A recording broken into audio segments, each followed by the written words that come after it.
LNK-TV Sports and the Nebraska Wesleyan University Sports Network presents Prairie Wolves football. Today it's a conference game featuring the Duhawks of Loras College and your Nebraska Wesleyan University Prairie Wolves. This game is made possible by Lincoln Electric System. It's your electricity, own it. And Nebraska Wesleyan University, NWU. Now let's take you out to Able Stadium with Jeff Moats and John Harris.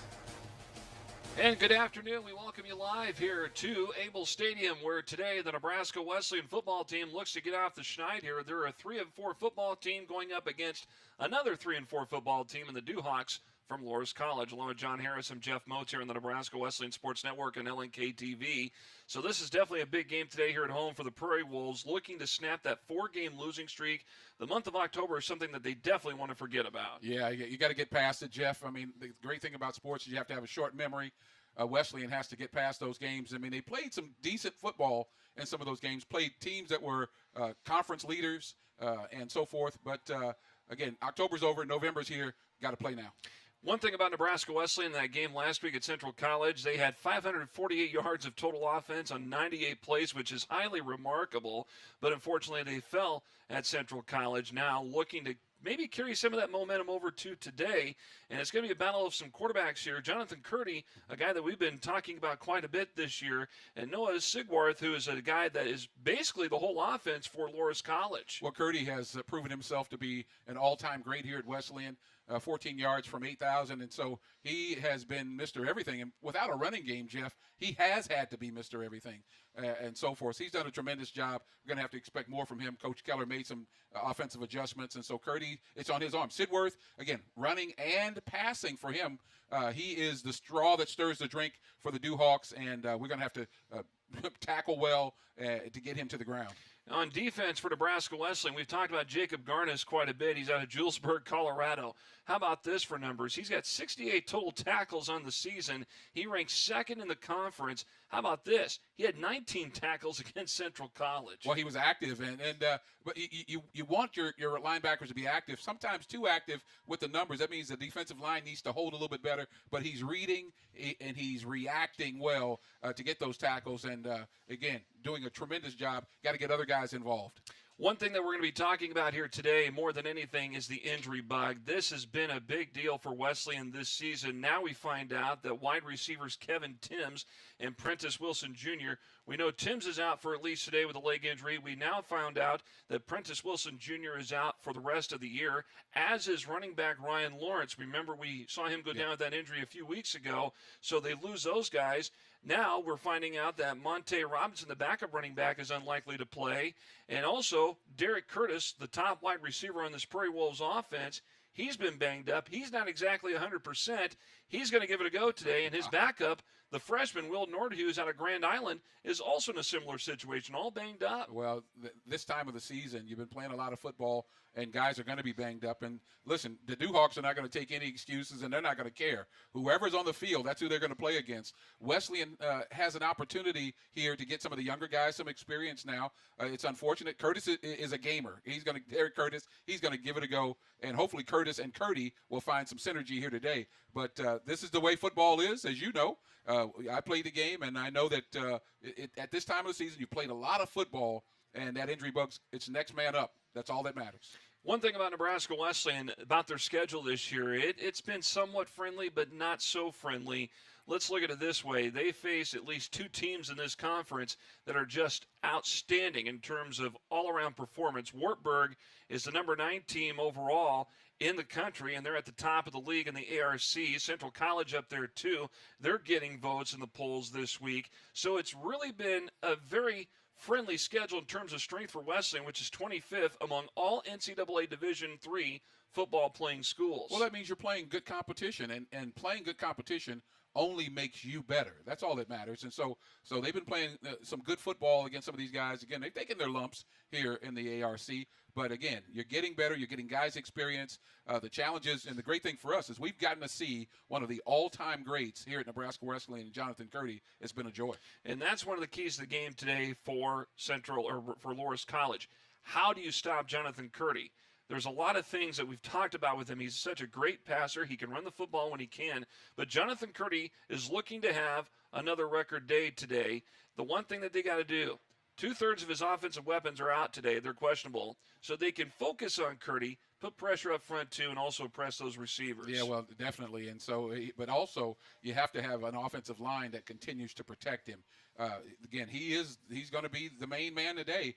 Those wide receivers are going to have to make catches. Jeff, if he throws the ball to you, you got to make the catch. None of that looking away. Secure the catch and then get upfield. He'll find you if you're open. We talked about Curdy. We've talked about Jacob Garnis. How about Noah Sigwarth? Again, the quarterback for Loras College. He ranks 3rd in total offense in the ARC. He's one guy to keep an eye on today. And the other guy that we have not talked about yet defensively for Loras, and he's one of the top defenders in the league, and that's Chris Miller, the senior linebacker, who was a first-team all-conference selection last year. He's a top tackler for this Loras defense. He's got 12.5 tackles for a loss, and that ranks 2nd in the conference. Also, he's got 52 total tackles on the year, too. Like Garnis, he's an active performer. And, again, we're going to have to keep an eye on him on the offensive line. Maybe use a tight end or a running back to chip him, to hold him up so he can't get into the backfield and wreak havoc on the Prairie Wolves. We'll find out how things go today. A pair of 3 and 4 teams meeting up here at Able Stadium this afternoon on another gorgeous day. Yeah, it's early November. It's a little chilly, but it's very nice for this time of the year. Nebraska Wesleyan and Loras. It's the Prairie Wolves and the Dewhawks. They'll kick it off next right here on LNK TV and the Nebraska Wesleyan Sports Network.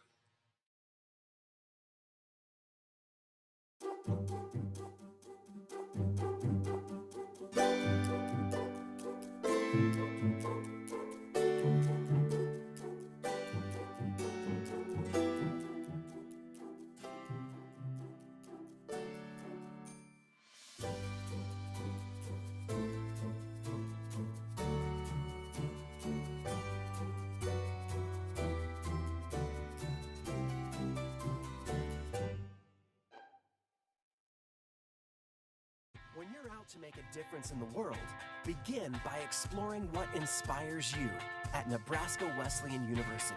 The bridge between you and meaningful, unforgettable experiences. Designed from personal attention to internships to translate into success in your career and life. A place of powerful learning designed to explore you, discover you, propel you. Nebraska Wesleyan University. NWU.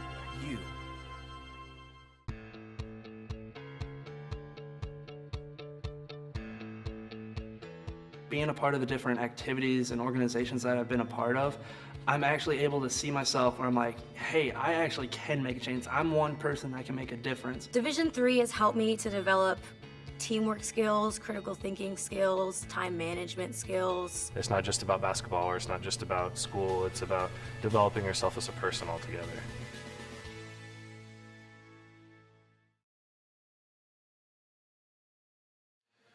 We're back here at Able Stadium on the Nebraska Wesleyan Sports Network here on LNK TV. And look at the weather conditions today. 50 degrees, west breeze at 10. No chance of rain whatsoever. Not a cloud in the sky. No chance of rain. But that wind is blowing from north to south, actually southeast. Coming out a little bit of more of a northwest. Let me look here. North. Okay. Now west is behind us. That's right. We're looking east. And we're looking at the numbers. Look at the comparison here between these two teams offensively. And you look at how they kind of stack up. Look at that. Pass defense, the rush defense. I mean, there's a pass defense advantage there. And you look at how they go per game on the pass. 319. Obviously, Nebraska Wesleyan loves to throw the football a lot more than they do running it. Well, you look at 75 yards rushing per game. You got to have football's about balance, and Nebraska Wesleyan doesn't have very much. But in a game like this, where teams are seemingly evenly matched, you see the bottom line there, turnovers. That seems to be what makes the difference. You got to be careful. Got to protect the ball. Look at the quarterback comparisons again. There you see a Noah Sigwarth at the quarterback spot for Loras, again 3rd in the conference for total offense. Jonathan Curdy, he's got impressive numbers. 1439 versus 2235, but look at the difference in touchdowns. 25 for Curdy, 7 for only Sigwarth. The difference also interceptions, 6 for Curdy, 15 for Sigwarth. Yeah, well, he's throwing the ball to the other team, and hopefully he will continue to do that here today. And we are underway with the opening kick as Loras will get it, and they'll return it out of the end zone. Here come the Dewhawks. And a quick return, that time by Trey Simmons. And that's going to get them out toward the 15-yard line. And so Wesleyan able to limit their return, about a 15-yard return. That's all they got. And here come the Dewhawks. That's a great job on coverage by Wesleyan. They don't even get the 20-yard line. Again, that shows the energy right at the kick for Nebraska Wesleyan. Here in the defensive alignment, you see Broughton, Hall, Penny, Smith, Daw, Garnis, again, we talked about in our pregame. Dexter, the other linebacker, and then the rest of the defensive secondary, Lamery there in the defensive back spot. And so here comes Sigwarth, little zone read and an end around here on the near side, 30 to the 40. And cutting out midfield, this is going to be trouble as Simmons gets across midfield and tripped up by the shoelaces. That time by Justin Hall, going to be spotted down at the Nebraska Wesleyan 43-yard line. Wow, what a huge play on first down. You're worried about Sigwarth, and he stuck it in there. He got around right side. There you see the offensive starters. McDaniel, the running back. Bauer, the tight end. Simmons, again, the wide receiver. McDivitt, Kipper, Crump, among others out there in that offensive alignment. Wesleyan got to do a better job of containing that edge. Simmons in motion out of the backfield. Sigwarth, and now we got flags coming out. This will probably be a false start. Let's see. See if it's a clock issue. Yeah, it was a clock issue. 76 in the offense. Procedure. 5-yard penalty. And you First hate down. that right after such a big play. Boy, to take a penalty like that. No, the coach is not happy, but again, they're across midfield. That was Logan Kipper, the freshman, the right tackle. That went offside for Loras. Got to be careful about Sigwarth here. Spread offense with two receivers each side. Sigwarth makes the completion. Catch made at the 46 and taken down there by Maloney all the way to the Wesleyan 42-yard line. Essentially from the line of scrimmage, a 2-yard gain, so this will be a 2nd and 8. Yeah, I'm sure they want to get the ball out of his hands quickly when he's passing it. But again, his forte is not just passing, but running as well. Simmons out of motion. Now they'll try to go with the jet sweep. Emilius around right side gets the carry, and he's close to a first down, tripped up inside the 35 at about the 34-yard line by Connor Adams. They're going to test the edges. They're going to test the edges as they already have for Nebraska Wesleyan here. We got to be able to run side to side and make tackles. They want to make that defense work to get out and make the stop. Sigwarth on the draw. Slides in, and he is going to be marked down for a 1-yard gain to the 33. And it was Adams that came over and made the tackle. You're just wondering, does Wesleyan need to have a kind of a spy on Sigwarth just to make sure, because he can take off, and he will take off and gain big yards without somebody watching him consistently. And we mentioned some guys that are dealing with injuries today. We'll talk more about that here as we go through the afternoon pursuit. Screen toss. Simmons gets it at the 30, taken down by Garnis at the 29-yard line. He had some help there, too, in that secondary by Lamery that time. And so a 3rd and we'll call it 5 here for Loras. Yeah, nice pressure off the edge by Nebraska Wesleyan. And that's what you got to do to make the quarterback a bit more uncomfortable. He sits back there. He can pick you apart. So we bring pressure off the edge. He throws it underneath. Wesleyan makes the tackle. That's how you want to do it. So a big 3rd down situation here for Loras. Wesleyan needs a big stop here. Sigwarth out of the gun. Claps his hands. Fakes the handoff. And the pass over here to the near side goes through the hands of Mike McDivitt, the intended receiver, the 6'3", 210-pound junior. McDivitt out of Chicago, incomplete. And 4th down here for Loras. Now you got to be careful here. Quarterback draw, anything possible here. Jam up the middle. And watch that quick out route. A lot of conversation there in the backfield. And don't jump off sides and give them a free first down. It's a draw here as Sigwarth working out toward the edge, and he's going to be finished and thrown out of bounds. Give credit to Micah Dexter initially, and Jacob Garnis came in to finish him off. And on downs, the Prairie Wolves will get the football at their own 31-yard line. That's a great job. And not such a great play for the Dewhawks, but a great job by Wesleyan running down the line of scrimmage, clogging everything up. We got our Gorillas here in the stands. They're nice and warm, I bet. They come from Phoenix. Of course, the famous Phoenix Gorilla for the Phoenix Suns. Haven't seen him in a long time. Here's Keller in motion on the jet sweep. Got a man open. Curdy looking downfield. This is going to be picked and intercepted. No, is it dropped or is it caught? There's a fight for the football between Derek Curtis and the defender downfield, which happened to be, I believe, was that 24? Jeff, what's interesting here, when we see the replay, the ball laid on top of the defender, and Curtis just grabbed it before he did. So that's going to be a catch. So And it's a first down. What luck that was. Take a look at this again. I don't know if I've ever seen this before. This is an interception, and the ball's going to fall right on top of him, and Curtis is just going to grab it. That was Jack Foley. There he goes. That had coverage on Look Curtis. at that. But Curtis got the ball back. And now Curdy looking to Logan Hughes, the tight end, in the flat here around the right side at the 32-yard line, incomplete. Usually expect Derek Curtis on jump ball situations to come up with it. He's a tremendous athlete, basketball player, the whole deal. And he does a tremendous job on an underthrown ball there from Curdy.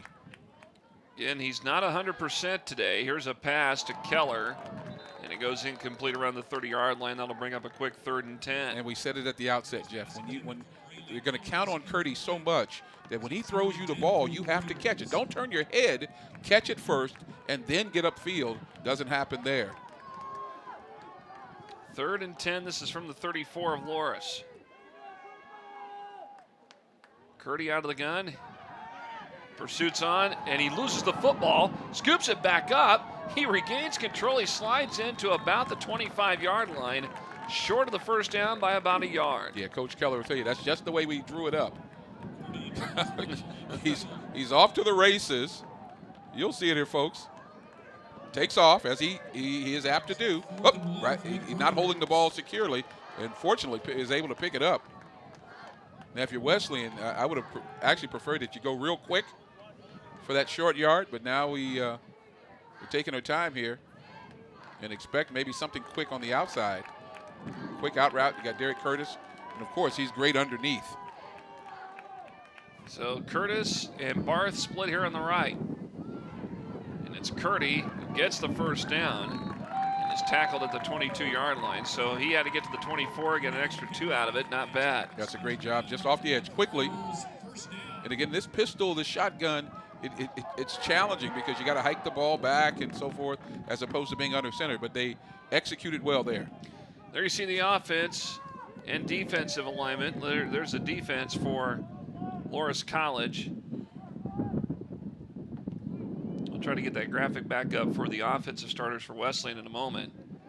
And Colby ends around left side, 10-5, touchdown, Nebraska Wesleyan. Boy, the C's open, they parted, it ends right up the middle, uncontested, if you will, for the touchdown. You hear the Wolves howling outside. And he didn't get touched at all. That was just perfect. Take a look at this again. Look at that. Nobody Great offensive line. And that's what you need. You need the offensive line to come through. They open up a huge hole. Zach Chambers was one of those guys that created that path, too, for ends, who took it in. Now the point after is up from Vandenberg, and that thing is good. With 10:33 remaining, we're in the first quarter. Nebraska Wesleyan strikes first, and it's that guy, Colby Ends, who takes it in for the touchdown. 7-0 our score.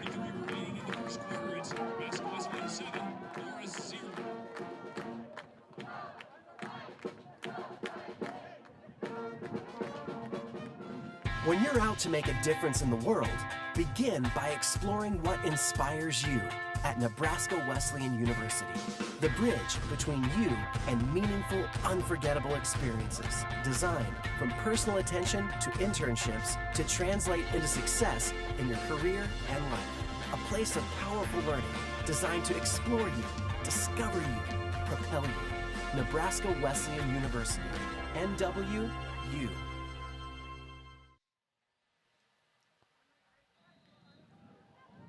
10:33 remaining in this opening quarter. And a 7-0 start here for Nebraska Wesley. A low driving kick. Simmons going to pick it up right at the goal line. He's going to go to the 10. Up to the 20, past the 25, and finally stopped around the 30-yard line.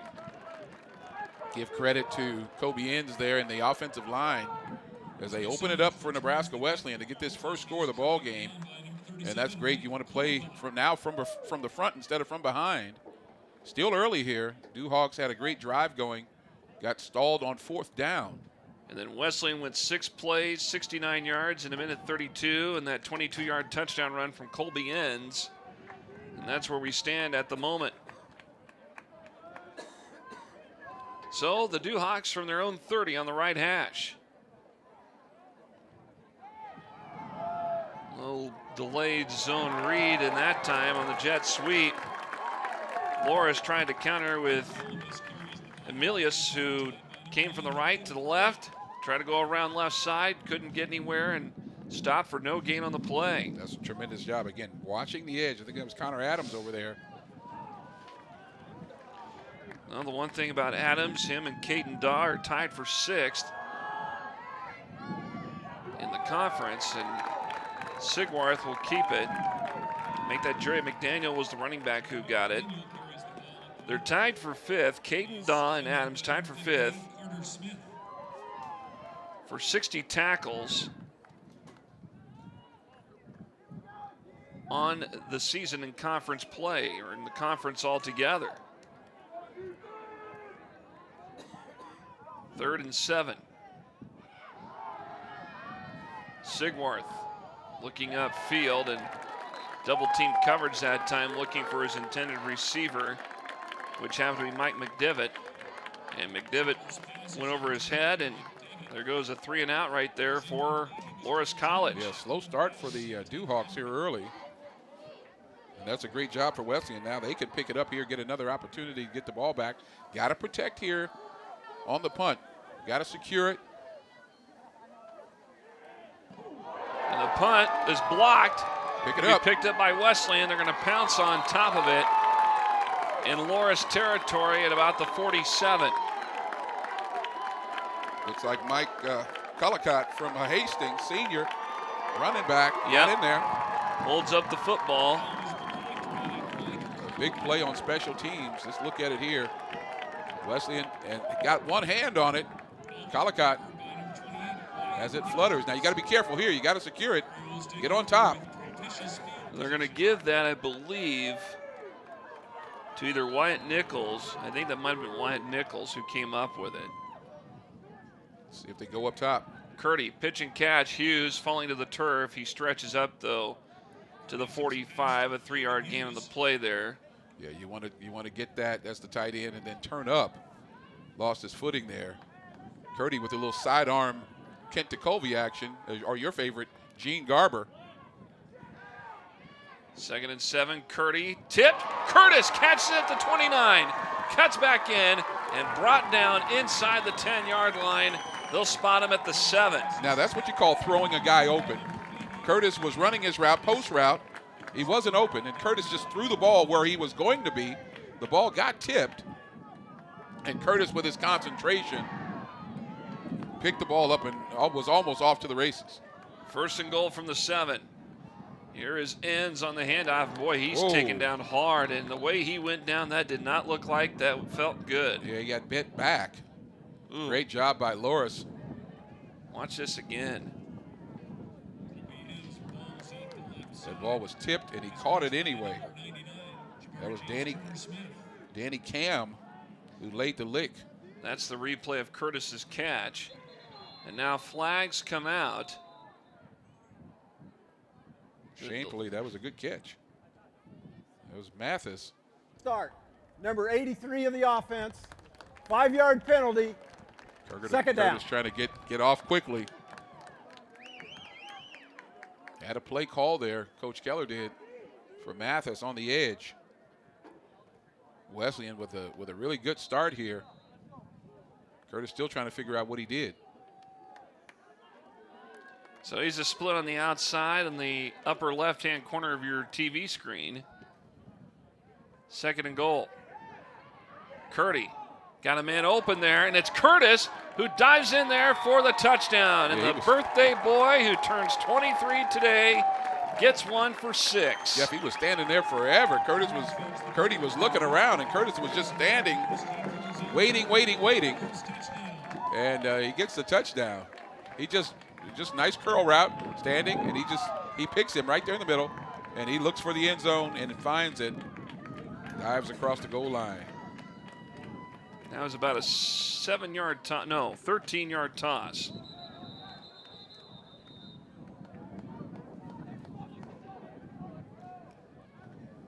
That's a great job.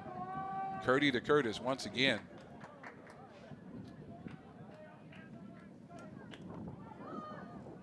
.41 of the defense, half the distance to the goal. So they'll move it up.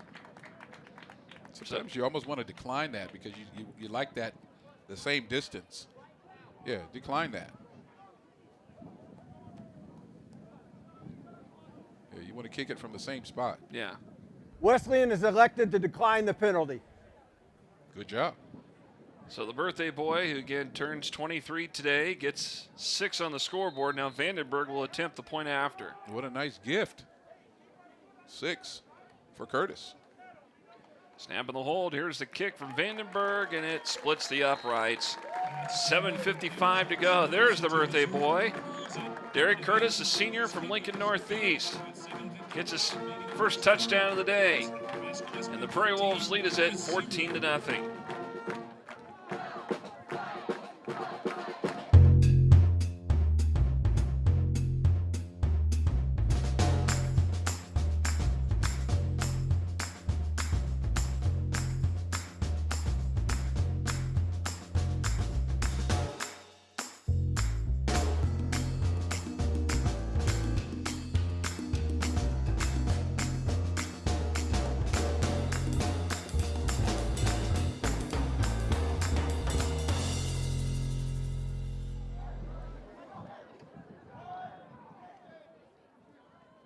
Nebraska Wesleyan extending their lead now 14-0 here at Able Stadium, as Loras College has really struggled here to begin this ball game, John. They've had some opportunities, especially getting into Wesleyan territory, and everything's gone south for them. Yeah, good first drive. Watch the kickoff here. Well, it go.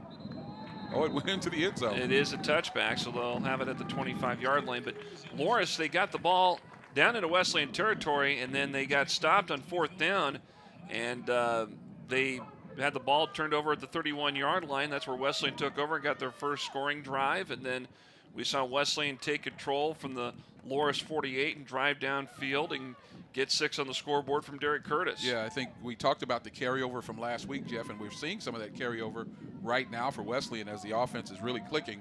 The defense is, that first play from scrimmage, Loras got some huge yards, but they buckled up and didn't give up any more. So good start for the Prairie Wolves so far. Sigworth looking to toss it. Completes it on the far side right. And running up the field far side. Gotta be careful there on the sideline that you don't get that hit out of bounds. Number 19 on the roster, and I'm still looking for that on the depth chart too.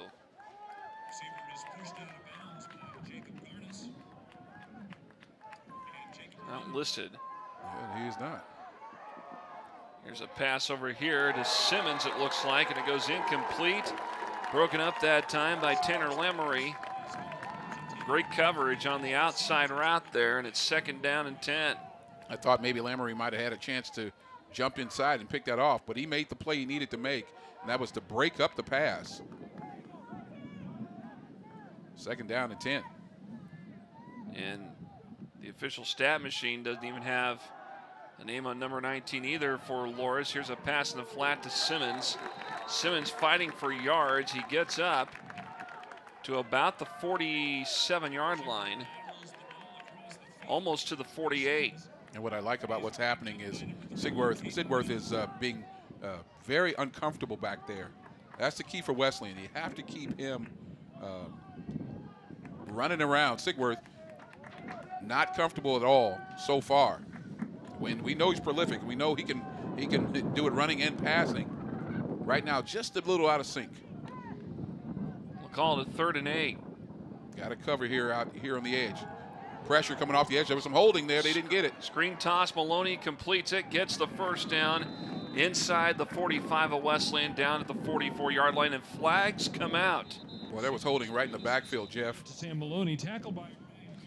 So there are penalty flags on the field. Let's see what the issue is. That was kind of a late flag that was thrown in here from this near side of the football field. Wesleyan brings pressure off the left edge. Big number 76, I believe that's Kipper, Logan Kipper. He grabs him, the Wesleyan player, right in front of the referee. Didn't call it. So you watch it here. Let's see. Take a look at this. Okay, here he comes now. There, look at that. Yeah. He grabbed him. And the referee saw it. Looked like he was going to pick his flag up, throw his flag out, but he decided not to do it. Kept it inside. The old belt buckle there. Foul for ineligible receiver downfield as the pass was caught at the line of scrimmage. How about for holding? How about for holding? So they're going to move the football back to the 48. But, yeah, you're right. That replay, you could see that there was a holding. Yeah, the ball should be further up, right? Yeah, he caught the ball, for a first down. So here he comes, and Kipper grabs him right there. Look at that. Oh, my goodness. That's a hold. And the referee's looking right at it. He's looking right at him. I guess it was not egregious enough. So the ball will be at the 44 Wesleyan, and we'll press on. Hey, we have no choice. They get the first down. And you don't want Sigworth to get in a rhythm, but I'll tell you what, this guy is good.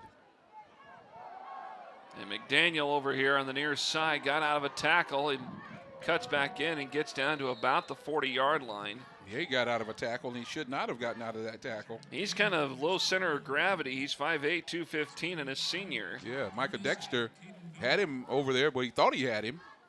And he does the old Houdini on him. Now you see me, now you don't. So 2nd and 6, getting a man in motion on the jet sweep. Emilius to the far side. He runs into a Wesleyan defender, and he's brought down inside the 40 at the 39. Got a little extracurricular over there on the edge as I'd imagine a few things were being said. kind of hit after the play there.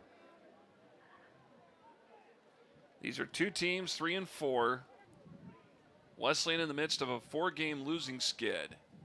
After the play, Yep, personal foul. personal foul on the offense, number 15. That's right, we saw That's it. a 15-yard penalty from the end of the run, 3rd down. Yeah, that's a lack of discipline right there. You don't get a whole lot out of the play, but you choose to exercise.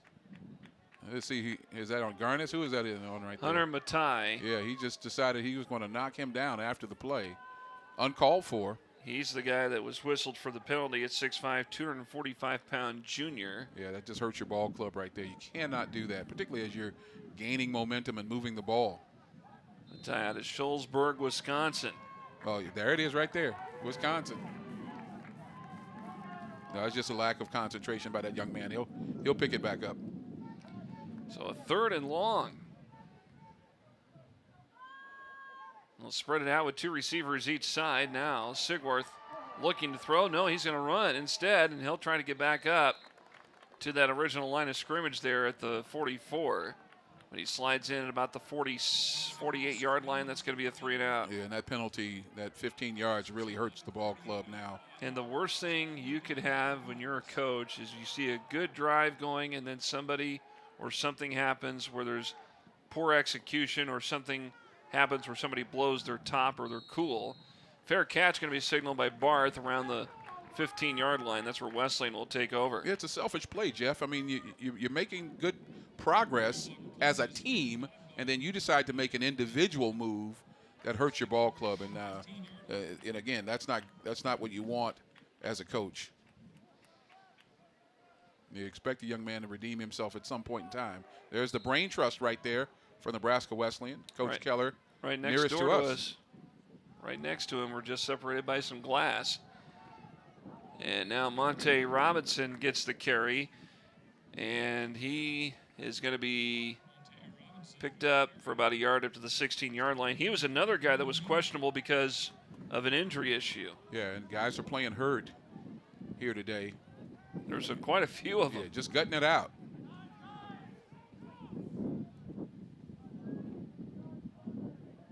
Curdy looking to the sideline. Now they're going to switch it up. Play clock at 13. We'll go trips here on the short side right. Curdy looking upfield to Keller, and it goes incomplete defensively. Jacob Needle was the guy that was in on the coverage, but Keller was the intended target. Yeah, they wanted Keller to get in the right position. He was inside. They wanted to move him one over. Curdy wanted to throw the ball to him.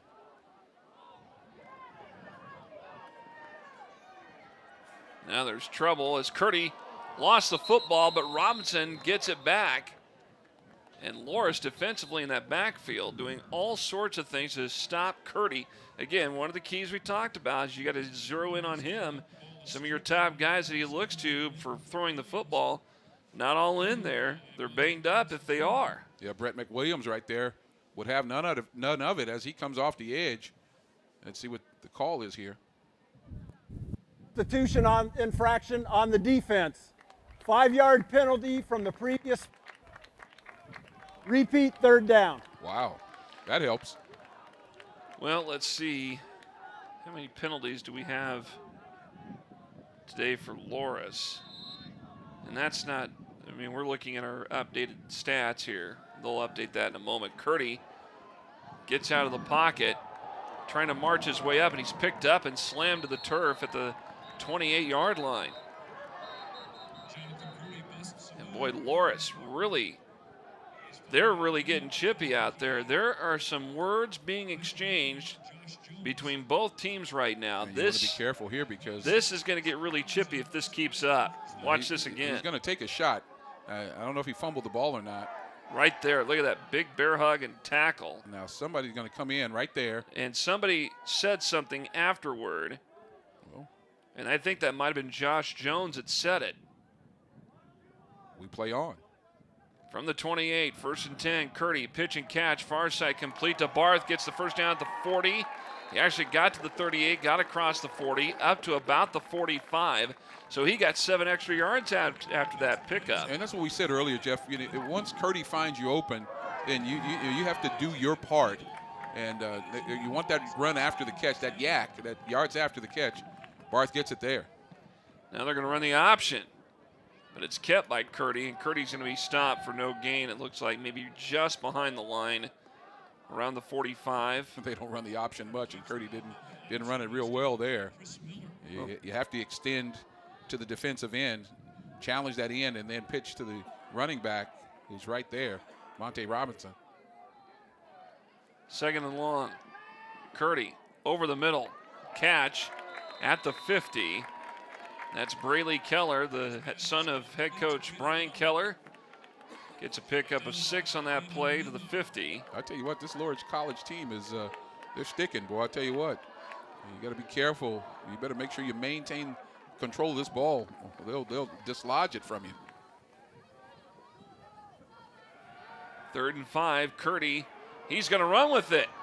Gets the first down, breaking tackles, finally down to the 41-yard line. He is stopped there on the play. Good stop by Brett McWilliams that time. Yeah, Curtis was open across the middle. Curdy decided to pull it down and take it himself. And he can run. I mean, he can do this when he needs to. Got to get down, though. No huddle offense here.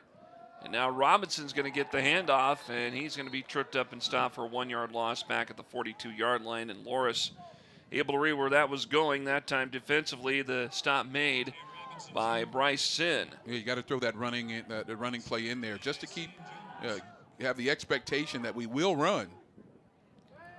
Less than 2 minutes to go. Here's a pass down the far side of the field, and it goes incomplete. And it was Keller, the intended target for Jonathan Curdy. Targeting Keller a number of times here. And Curdy practices that in warm-ups, that roll to the left, throw back with the right hand. So it's not something that's unfamiliar to him. Well, when you have Derek Curtis, who is seeing some limited action because of he's been dealing with an injury this week. But you got him one-on-one at the top of the screen there, man on man. And so I'm looking to him.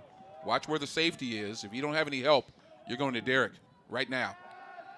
Here is Curdy to the near side, and it goes incomplete. Intended target that time was David O'Connell, who is a quarterback, a freshman quarterback on the roster for Wesleyan.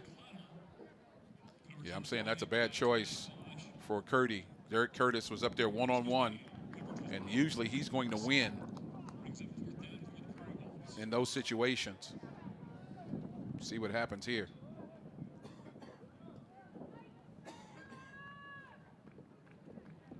Got to execute here. Try to pin them back inside the 10 if at all possible. Punt formation. Here's the boot. High spiraling punt. And it's going to be retrieved around the 19-yard line by Simmons. And that's where Loras will take over here on offense with 1:39 to go here in this opening quarter. Yeah, Sigworth has to get this thing going here for Loras. Good for Wesleyan that he hasn't gotten on track just yet, but even as they do make progress, as we saw in that last drive, the penalty took them back 15 yards and took them out of prime real estate. Hunter Matey, if I can get his name right. I'll just call him Hunter. I think Matai. Matai, okay, there you go. And here is Simmons again, it looks like, up to about the 25-yard line. So to the Matai family back at in Loras. My bad. Shellsburg, Wisconsin. I got to find out where that is. Well, let's find out what the I'm crack staff gonna comes up with. get my crack staff on that, folks. You've ever been to Shellsburg, Wisconsin? And here's a short carry up to about the 29-yard line for Loras. That will give them the first down.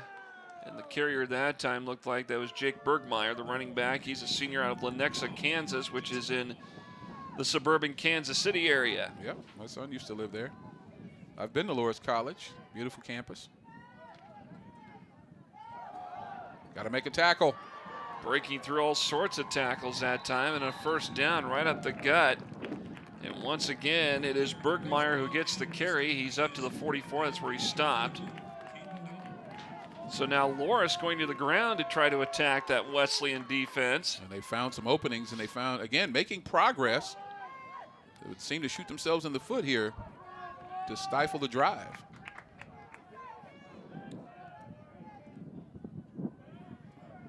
So 1st and 10. They'll run the jet sweep. No, it's a fake. Sigworth keeps it, and he runs into a tackle and is taken down on the play. Alex O'Brien, the linebacker for Wesleyan, the sophomore out of Kearney Catholic, makes the stop. That's a great job by Wesleyan there on the ever-elusive Sigworth. I love the fake, and here he comes. He pulls it in. He avoids the tackle there. But Wesleyan, oh, there's the ball.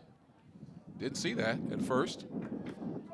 Time winding out here as the game clock will run out and the first quarter will come to a close here at Able Stadium. Well, the Prairie Wolves on their first 2 drives of the game able to capitalize and get up to a 14-0 advantage over Loras College here. Quarter number 2 coming up in a moment.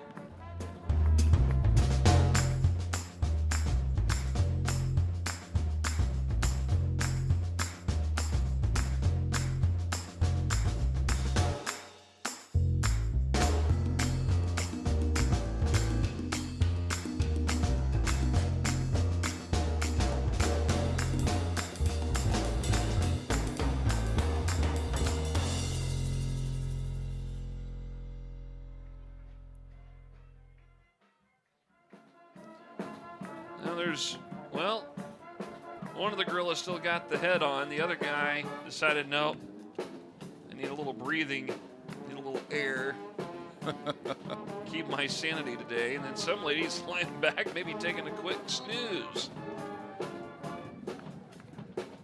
Shullsburg, Wisconsin, population 1,200, I think it is, on the Wisconsin-Illinois border. And listen, as I look down this Loras roster, I start to get hungry because Zach Reyes is from Sandwich, Illinois. You know, at halftime, you can go next door and get a sandwich. Yeah, I'm already thinking about it. I want to find somebody from Mayo, Missouri. Here's a catch up to the 49-yard line. McDivitt was the man that made the reception there for Loras. That's right. Mayo, Missouri. I'm sure there's a Mayo somewhere out there. And Swiss cheese, Kansas. Another pitch and catch that time. And coming up with the catch there was Trey Simmons. Enough for the first down at the Wesleyan 40-yard line. You know, Sandwich, Illinois has a sandwich fair the week after Labor Day, so I know where I'll be after Labor Day 2020. Sandwich, Illinois. 200,000 people to that sandwich fair. Jeff, we need to make a road trip. Sandwich, Illinois. That would be fun. Oh, that'd be a blast. Back to the game. Sigworth has time, but now he's going to run with it, and he's going to keep it and run out of bounds at the 39-yard line. A flag comes in. This will probably be a block in the back against Loras. Yeah, there's some laundry there on that play when the quarterback's scrambling like that. All the defenders, I mean, the offensive players have to maintain, and as the Wesleyan defenders pursue, somebody might have clipped somebody right in the back, which is going to take the ball back as well. Let's see it here. Loras is already walking backward. Doesn't look good. Illegal block in the back on the offense, number 19. 10-yard penalty, repeat first down. Now, number 19 is the unknown Loras player there. We've got to get his name. Look at the crack staff here. If you're listening out there, you know who 19 is. We don't have him on our sheet. And we checked the stats chart too. Yeah, we're going to put out an APB. And he gets the carry, 19 around left side, and he is quickly down to the 41 of Wesleyan. I'm still thinking about the sandwich fair. I am too. I got to do some serious research on that during halftime. Pistol set up here for Sigworth on 2nd and short. Actually, 2nd and long from the 11. Yeah, it seems here, even though Loras, we're down 14-0. Loras doesn't seem to be doing a whole lot, but this Sigworth, this guy, you can starting to see that he's getting a little lather under him now. Starting to get a little more comfortable. Far side, right through the hands of the intended receiver, Maloney, incomplete. And Maloney, he was open. Good look. Yeah, he was open. He should have caught that ball. He threw it right to him. That's a 6'5" senior from Manchester, Iowa. And this is the kind of throw you got to help your quarterback out right there, right in his hands. And he's upset with himself because he didn't catch it. So Wesleyan's done a great job. Sigworth, one of the all-purpose yard leaders in the conference, held at bay for the most part thus far. 3rd and 11. Oh, the blitz is on. Justin Hall right on the heels, almost got to him. And the pass going to be underthrown, incomplete. And that's what you got to do for a quarterback like Sigworth. You got to get him out of that pocket, get him running around, get him uncomfortable. But it all goes back, Jeff, to Maloney's inability to catch the ball. He was wide open. Sigworth threw him a good ball, and a ball that a 6'5" wide receiver should have caught. But he doesn't make the catch, and now Wesleyan will get the ball back here, potentially. Here's the punt. This one's going to go. Ooh, that looks like one of mine right there. Way onto the far side of the straightaway. Yeah, the Woody Greeno track. Where are they marking that?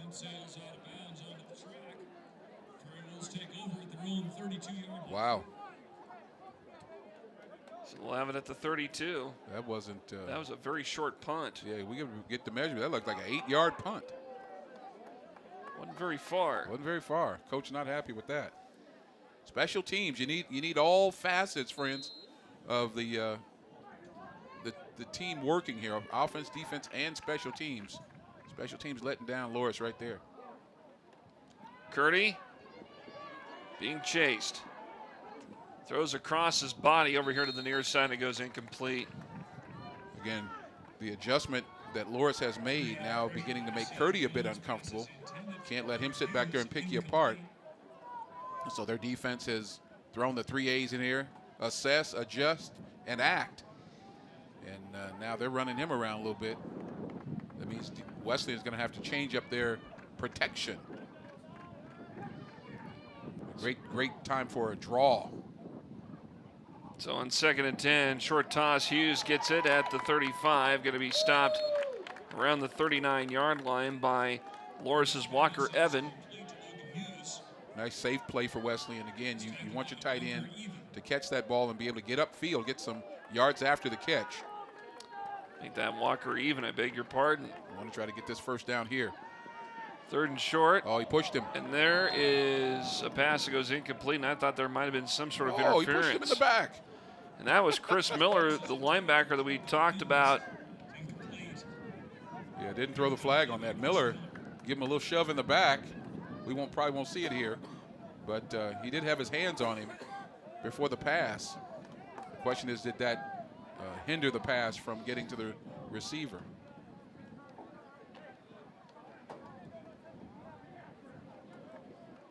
So 4th down, and Wesleyan forced to punt.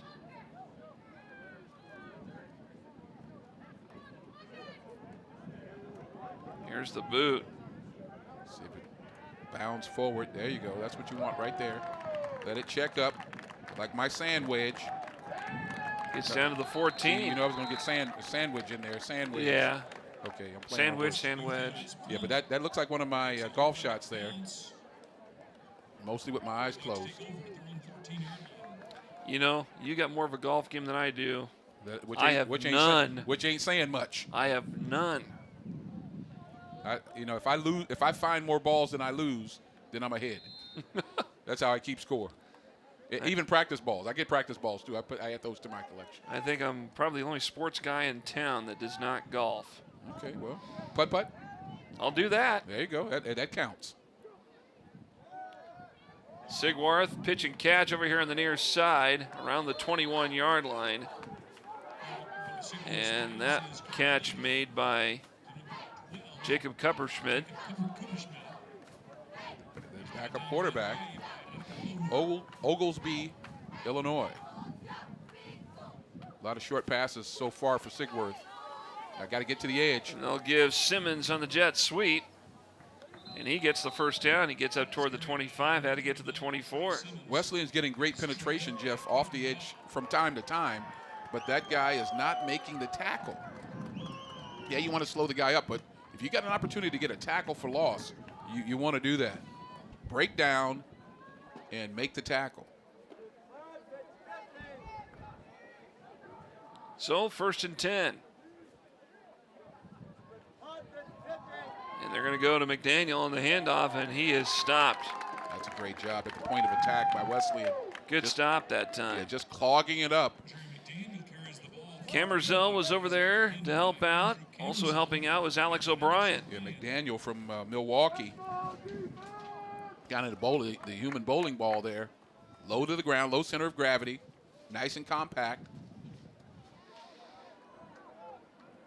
5'8", 215. Senior. 2nd and 10. Sigwarth going to go around right side, 25 to the 30. He runs into Connor Adams that time, who took him down around the 31. Got to tackle this young man by committee. They do it there.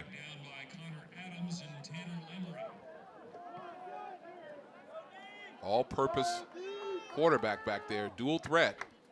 Got to keep your eye on him at all times and be careful that even if you lose contain, he'll get big yards. One guy we have not seen run the football yet today for Loras is Ty Bausch. He's the 2nd string running back to Jerry McDaniel, who goes in motion out of the backfield. Got to maintain. And Sigwarth is going to get the first down, 35, gets up to about the 37. And again, that's what he can do.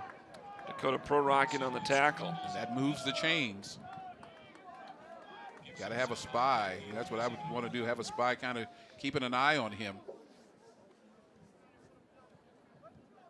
And as they sent McDaniel out into the flat, that opened it up for Sigwarth. So they'll work from the 37. Got to make a tackle. Another pitch and catch, enough for a first down. And on the move downfield, Maloney. Cornerback has to make that tackle. Man on man. The one thing Loras is doing is that they're keeping their momentum. They're not going to a huddle. They're running up to the line. They're getting set. And they're working the edges like crazy. If they're going to go with passes out in the flat, either side, the jet sweep. That's what's been effective for them so far in this drive. And you can't help them out by missing a tackle. Simmons will get on this jet sweep around left side. And he's going to be forced out of bounds inside the 30-yard line. You had Adams over there, Garnis over there for Wesleyan. So once again, the Duhawks are finding some ground here, gaining ground. Again, unencumbered by any penalties thus far. But it's not like they haven't moved the ball. They have. No points to show for it just yet. 2nd and 3. And they'll give it up that time. Running back is Bergmeyer, gets the carry, takes it to the 26. And he got enough, it looks like, for a first down. Going to move the chains again. Garnis on the edge there with a couple of his compatriots. So once again, a Duhawk drive showing some progress here. Gaining ground, getting close to that red zone. And you could tell at some point in time, Sigworth was going to, start figuring it out. So they'll work from the 26 of Wesleyan. Got a man open. Looking for someone downfield. Pass is broken up. Go down, and it's go intercepted. down, go down, go down. And Prorock got the pick. It was deflected by Lamory, and Dakota Prorock comes up with the interception. Finally, he took a knee down in the end zone. He had a man open. He was a little late there. The defender was able to get back, and there it is. Look what I found. Just go down. He's going to play it a little bit. First interception of the season for Dakota Prorock. Boy, that turns the Duhawks away again, and the intended receiver was open at first, but having to roll out to his left, he couldn't get enough on it. Underthrown, Wesleyan gets the turnover. Watch Curtis here. And it's Colby Enns who gets the carry, and for a loss of 2 yards back at the 18. I'm surprised they didn't try something right there, as big number 59, Josh Jones from Wilmington, Illinois, 6'1" sophomore. Here's Curdy up the far side to Logan Hughes, the tight end. It went through his hands. He tried to get to it, but there was good coverage on him on the far side. That'll be incomplete. 2nd down. Make that 3rd down here and 11 to go. Yeah, and again, making Curdy run out of the pocket. It's a long 3rd down here. Looking for a safety net. Derek Curtis got to make a play here. Watch trouble off the edge. Now we got penalty flags that come out. Is this going to be a procedure penalty against the Prairie Wolves? Yeah, let's make it 3rd and 16, even longer. So you might go a little bit more conservative. Number 66 of the offense, 5-yard penalty, still 3rd down. Dale Gomez, the 4th, the sophomore from Roca. Nope, check that, from Littleton, Colorado.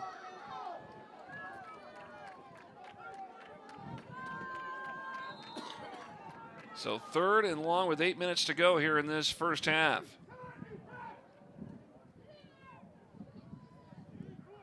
Curdy gets it. Over the middle, pass complete to Hughes, and it's not going to be anywhere close to a first down. Going to be tripped up at the 24. And the Loras defense able to stop Wesleyan from further capitalizing off of that interception. Yeah, that's a great job by Loras there. Give them a lot of credit.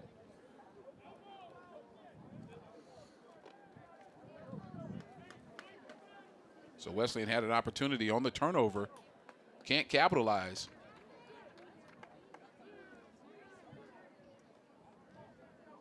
Here's the punt. Turnover. There you go. That's going to take a bounce even further, and they're going to mark it down at the 31-yard line. That's a good punt. Good job there. 7:14 to go here in this first half. And again, Wesleyan holding their own, up 2 possessions. Yeah, bending but not breaking, obviously. No. And again, as we'll start to look here and see what's happening in terms of yardage. Loras, 122 yards on the ground thus far.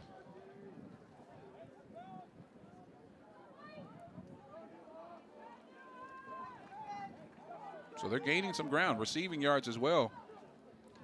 They're out rushing Wesleyan 122 to 46. Yeah, usually no surprise there. But Wesleyan beginning to figure something out here on the edge. And what I like to see is everybody running to the ball. Team tackling. Justin Hall among those over there for Wesleyan. No gain on the play, it looks like. This will be a 2nd and 10. Clock winding down. We're under 7 minutes here before halftime.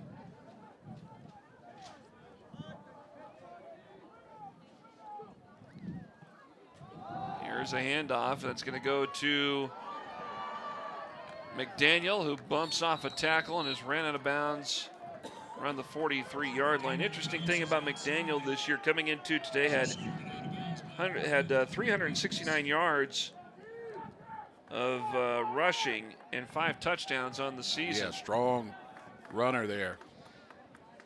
He's not a guy that breaks out for a lot of big gains. And we saw a guy a couple weeks ago here running for, I think it was Central. Let me see who that was a couple weeks ago. Coe it was, who was 5'9", 240 at running back. Flags come out. So we're seeing, this conference has so many talented players. Many on the field even here today. On the offense, number 58, 5-yard penalty, still first down. Get another penalty. Takes back the Dewhawks. So that'll go back to the 38. And that's been the Achilles heel for them today is the penalties. Yeah, 4 penalties, 34 yards there. Before that was the case before. Got to make a tackle. Pitch and catch, incomplete actually. Caden Daw was right there to break up the play. Yeah, that's a great job. Right at the point of impact. Dislodges the ball from the catch. Boom, right there. Way to stick that hand in there. That's a good read by Caden Daw. Yeah, recognize, read, and react.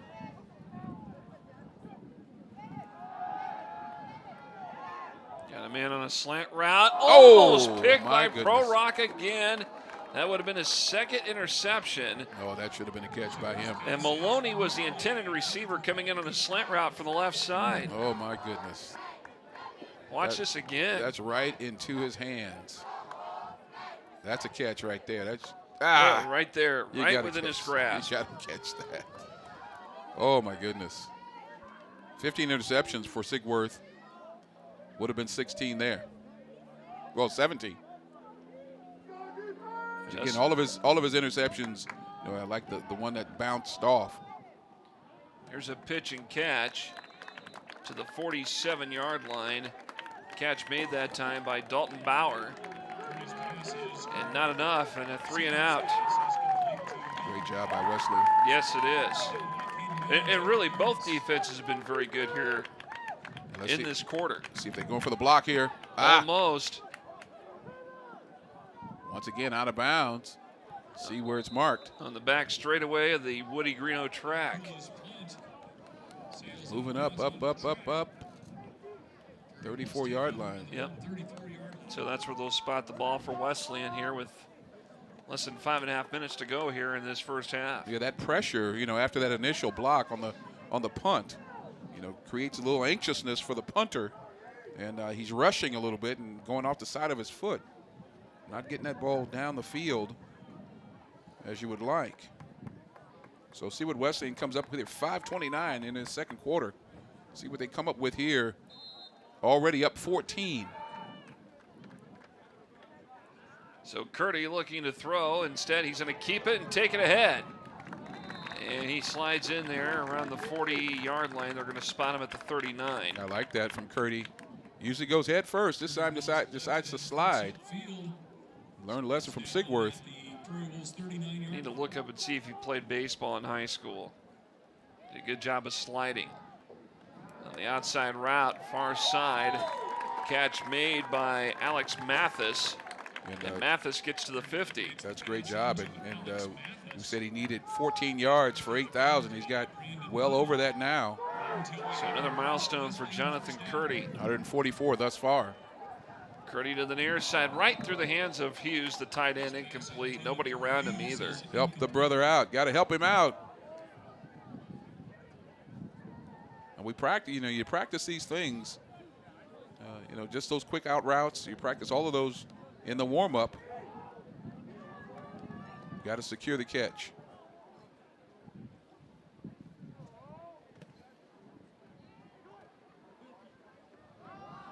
Now Monte Robinson is tripped up and taken down across the 50, but a flag comes in. So Curdy did play baseball in high school. All-conference performer. Well, and it shows the way he slides. And usually guys that can do that, if you're a quarterback and you can slide like that, you've had some baseball training or talent, or you've played the game, or you play the game in the spring, and did such a good job.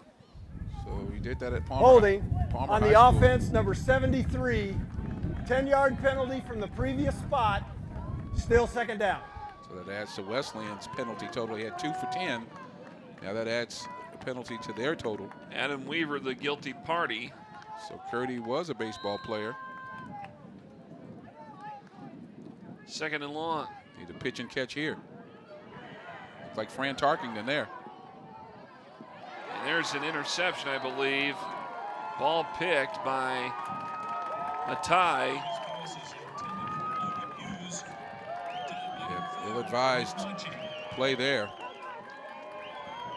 And that might turn some of the tide here. Well, an interception's been thrown today by Sigwarth. That was his 16th. This is number 7 on the season for Jonathan Curdy. And you wonder just what was he thinking there. Ill-advised. And now let's see if that provides a spark for the Loras College Dewhawks. Loras out of Dubuque. In fact, we'll see Dubuque, the University of Dubuque, here in a couple of weeks. Breaking through tackles is Bergmeyer, and Bergmeyer gets to about the 46 of Wesleyan. Bergmeyer again, that senior from Lenexa. Right there in the Kansas side of Kansas City. Very nice place. Yes, it is. Get out there and towards Shawnee Mission and Overland Park. Yep, you got it all. And pass that goes behind the back of number 19, the intended receiver. Sigwarth's pass is incomplete. So a third down here for the Dewhawks. Still trying to give him a name. Yep, turned ahead, Jeff. Once again, we've said it so many times. You can't run before you catch the ball. Well, you can run, but you just won't be running with the ball.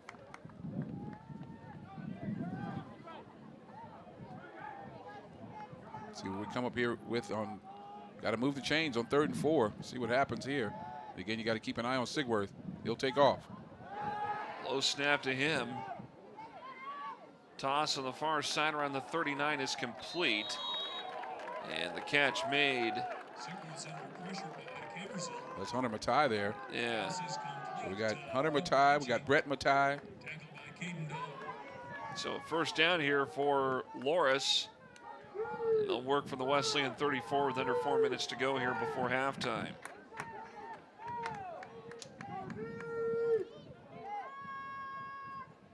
So Hunter's the junior. Brett is the senior. Bergmeyer gets the carry. And he broke through some tackles and stopped short of the 25-yard line. Coming up at halftime, P-Roll's profile with Dick Janda. And I believe his guest today is Derek Curtis, the birthday boy. Yes, indeed. I think he's talked to Derek before, but, on his birthday, you definitely want to chat with him, see what the future holds. 23 years old today, Derek Curtis. And around right side, and it's Bergmeyer again, gets inside the 20 to the 18 of Wesleyan. And the clock stops here with 3:09 remaining before halftime. And that turnover begins to spark something in you. A little bit more motivation. Again, it's not like they haven't moved the ball already, but they want to get something in the end zone before halftime. 3 minutes to do it.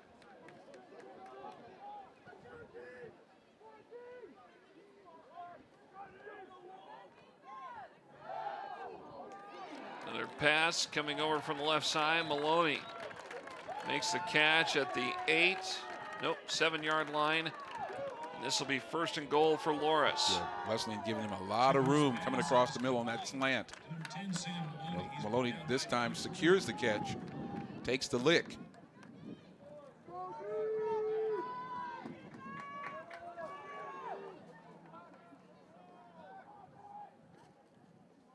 Got a man in motion.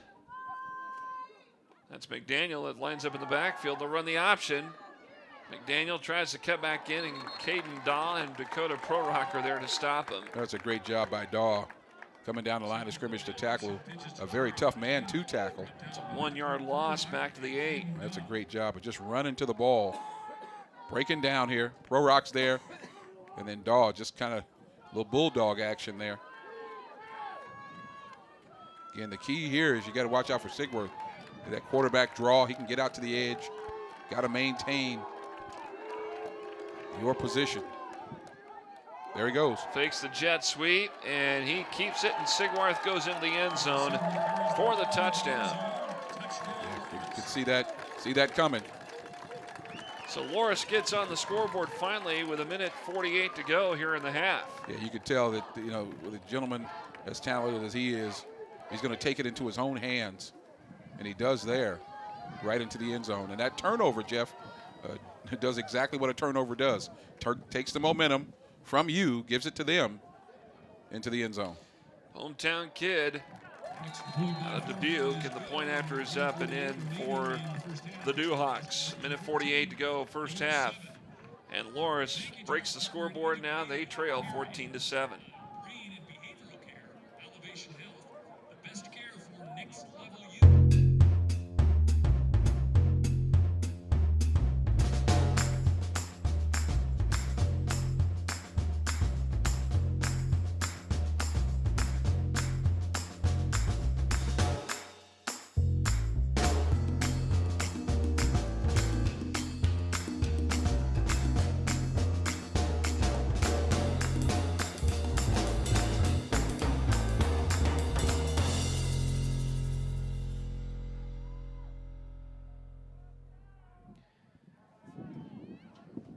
There the Gorillas.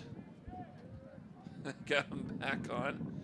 Ah, there's the sandwich fair. Okay, there you go. Starting the annual livestock show in DeKalb County. And look at that. After Labor Day since 1888. Wow. And you said about 200,000 people go to this. Your future vacation Hey, destination. don't put it past me. I'll tell you the truth.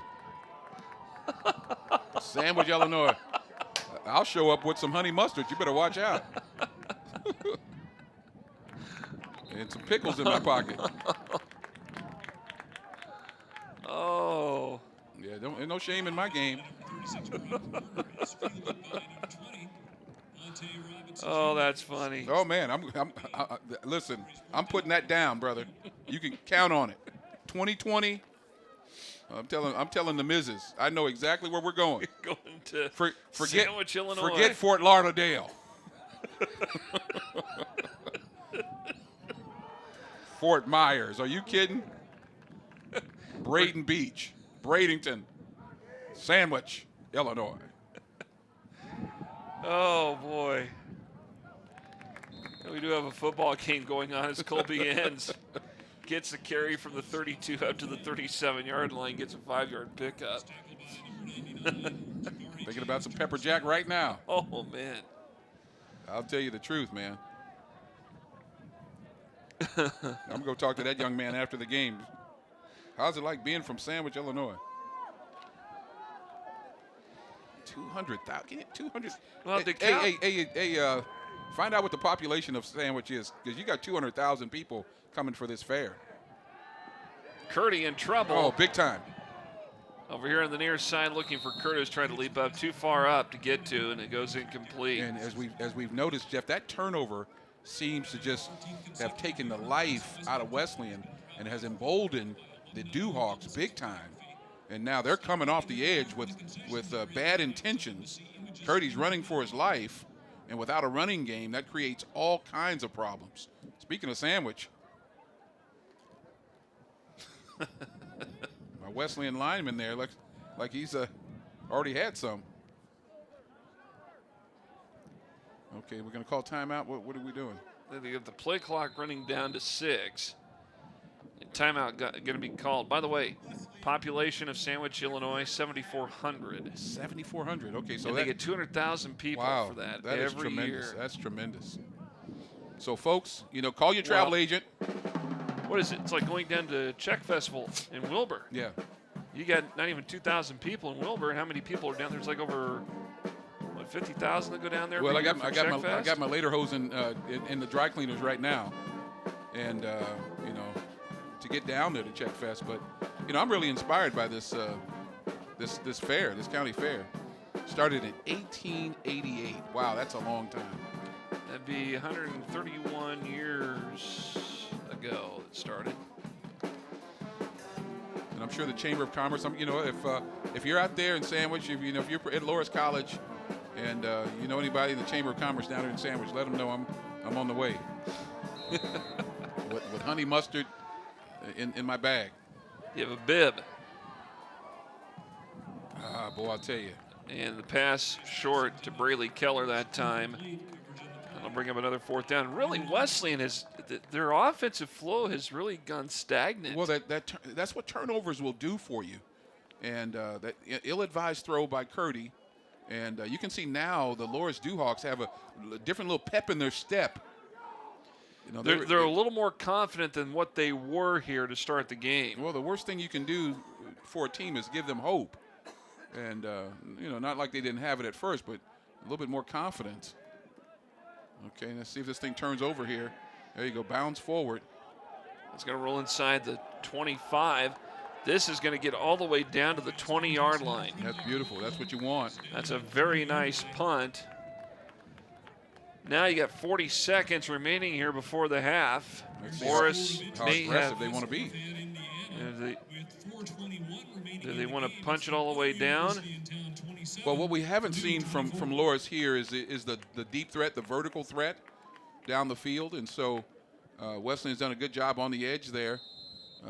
They're going short and intermediate with their passing game.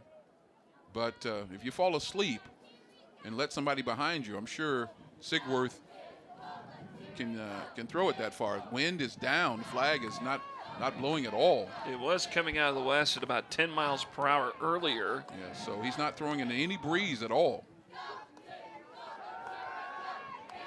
Short toss over the middle. It's complete to McDivitt, and he is going to be stopped for no gain, really, maybe a half yard. Not much. What a great tackle. I believe that was Daw coming across there. It was Caden Daw. Time winding down, 20 seconds and counting before the end of the first half. Yeah, not going to be too adventurous here if you're Loras. You don't want to create any turnovers yourself. Maybe just let this thing run out. And I think that's exactly what they'll do. They're going to let the clock run out, and they're both going to head to the locker room here as one half is in the book here at Able Stadium here in Lincoln. And an interesting game of sorts. Been a lot of defense. But Nebraska Wesleyan holding on to a 14-7 lead. And Wesleyan gets the ball start of the second half. That is correct.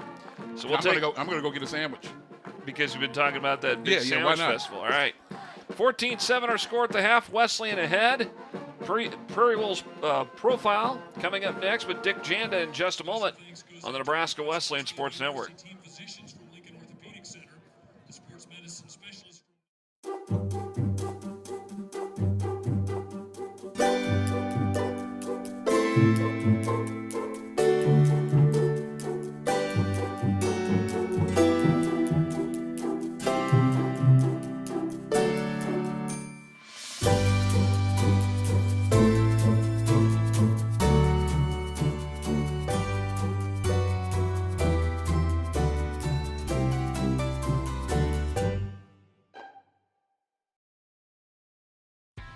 to make a difference in the world, begin by exploring what inspires you at Nebraska Wesleyan University.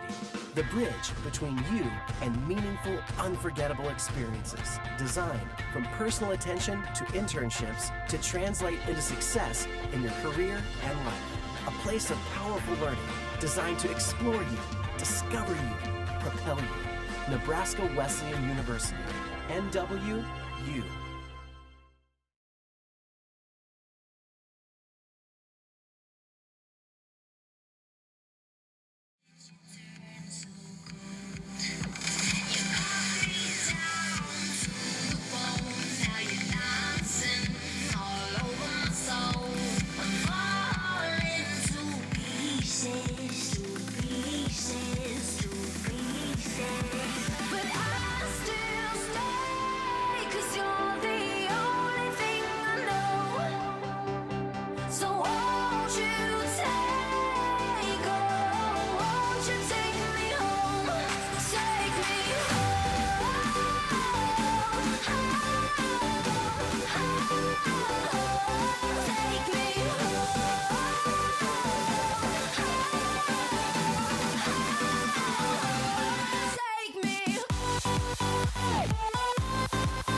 When you're out to make a difference in the world, begin by exploring what inspires you at Nebraska Wesleyan University.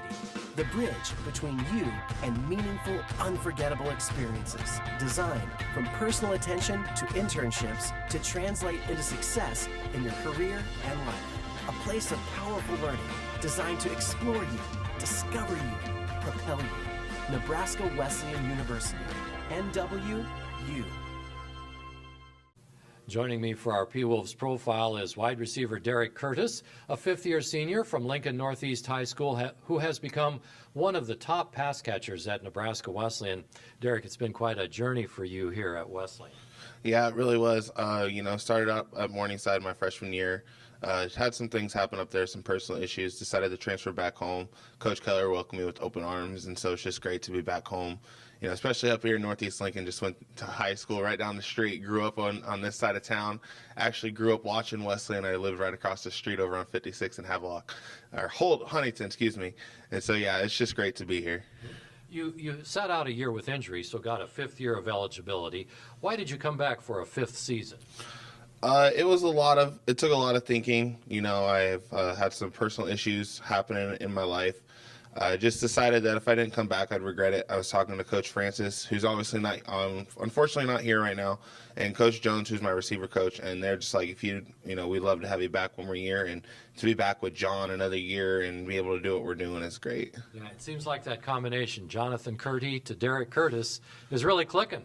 Yeah, it is. You know, John and I, we talk every day in practice. We watch a lot of film together. You know, it's just whatever he wants me to do, I'm going to do what he wants to do. If other receivers have questions about what they want to do, I say, go ask John. You know, he's going to be a great guy to learn from. And basically, you know, we always go out and pregame warm-up, have a routine, and it actually worked off in a play against Co. We ran one of our pregame warm-ups, and it just worked to perfection. So John, knowing where I'm going to be, I know where John's going to put me. You have been playing football a long time in Lincoln. Take me back. Oh, goodness. I started playing for the youth football here back when I was in 5th grade, I believe. Started out with the Elks, played 3 years there, and then went on to Northeast, played 4 years at Northeast. Then I decided to leave town a little bit, missed it too much. So coming back to Lincoln, being here, being in front of my, home crowd, it's been a long journey. So I'm ready for it to be done. Yeah. Well, you have a good friend in Ryan Garver, who has, of course, made quite big waves on the basketball team here at Wesleyan, but is on the football team for a season. What influence did you have on him in that decision? Well, that happened over the summer. We actually worked together. I think I've told you that. We work at Mary Manor, so he was talking to me. He's like, what's it like? What are we going to do? I was just like, you wouldn't regret it. It's really fun. He was going to play receiver. Then things weren't looking too promising, and then he started talking to Coach Kroom, said he was going to start playing defensive back. So now he plays safety, and so we get to go up against each other usually every Thursday. So tonight at practice, a little trash talking. But, yeah, I influenced him a lot. I wanted him to be out there. It's great to have, with him being him here for about 3 years and then watching him play basketball and then finally be able to be his teammate again for our last year of college together is pretty great. Yeah. You have been my broadcast partner on Nebraska Wesleyan basketball broadcasts for some of the games anyway. Is radio TV in your future? Yeah, that's what I want to go into. I've been wanting to do broadcasting since I was in 8th grade, actually, just watching SportsCenter, watching all the football games, just really wanted to do that. And then you giving me the opportunity to be here, do the Wesleyan broadcast is great. And so that's just really what I fell in love with, what I really want to do. I'm really hoping to get into radio or television after graduation. Well, Derek, good luck to you in whatever comes your way. Thank you, Dick. I appreciate it. All right. Thank you. Derek Curtis, our P-Wolves Profile. And P-Wolves Profiles are brought to you by home real estate agent Kathy Dixon, the Wildbird Habitat Store with 2 locations in Lincoln, Leach Camper Sales, where the coffee's always on, and Andy Van Horn and the Van Horn team at State Farm. You're watching Prairie Wolves football on the Nebraska Wesleyan University Sports Network. When you're out to make a difference in the world, begin by exploring what inspires you at Nebraska Wesleyan University. The bridge between you and meaningful, unforgettable experiences designed from personal attention to internships to translate into success in your career and life. A place of powerful learning designed to explore you, discover you, propel you. Nebraska Wesleyan University, NWU. Joining me now for our P-Wolves Profile is Kaitlin Sullivan, a senior captain on the Nebraska Wesleyan women's soccer team from Longmont, Colorado. Kaitlin, the women's soccer season is off to a tremendous start. It really is, yeah. Yeah, you have done so well. What do you attribute the success to this season? I think our team chemistry has been the best than any of the other years that I've been here. Yeah. Quite a turnaround under Jen Dyson, only in her second year as the head coach. Yeah, she's really made it a priority for us to be a whole 29 players strong, and we keep the positivity the whole time. What are some team goals?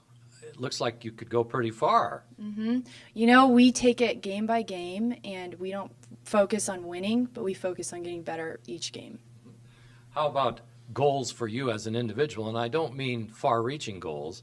I mean scoring goals. You've had several game-winning goals in your career here at Wesleyan. Yeah, when the opportunities come, I just try to stay calm and find the corners. And, it's just, you can't get too wrapped up on like, oh, I got to score. It's got to be, take your chances when they come. Have you ever had this much success in soccer during your soccer career? Not that I remember. So it's been really fun, and I've had a great time playing this year. How did you get started in soccer? So I started when I was 4 years old on the Angry Hamsters team. My dad was the coach, and to keep us in bounds, he was always like, stay in the cage. And so that's where I started with my dad. Yeah. And what was that nickname again?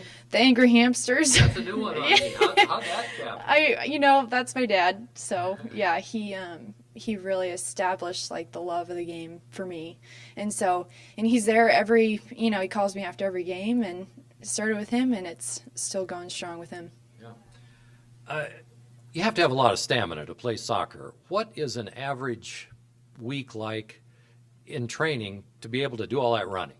Well, we usually get 1 day off a week, or 2 days off a week. But, we have practices 2 hours, and we're pretty much running for 2 hours straight.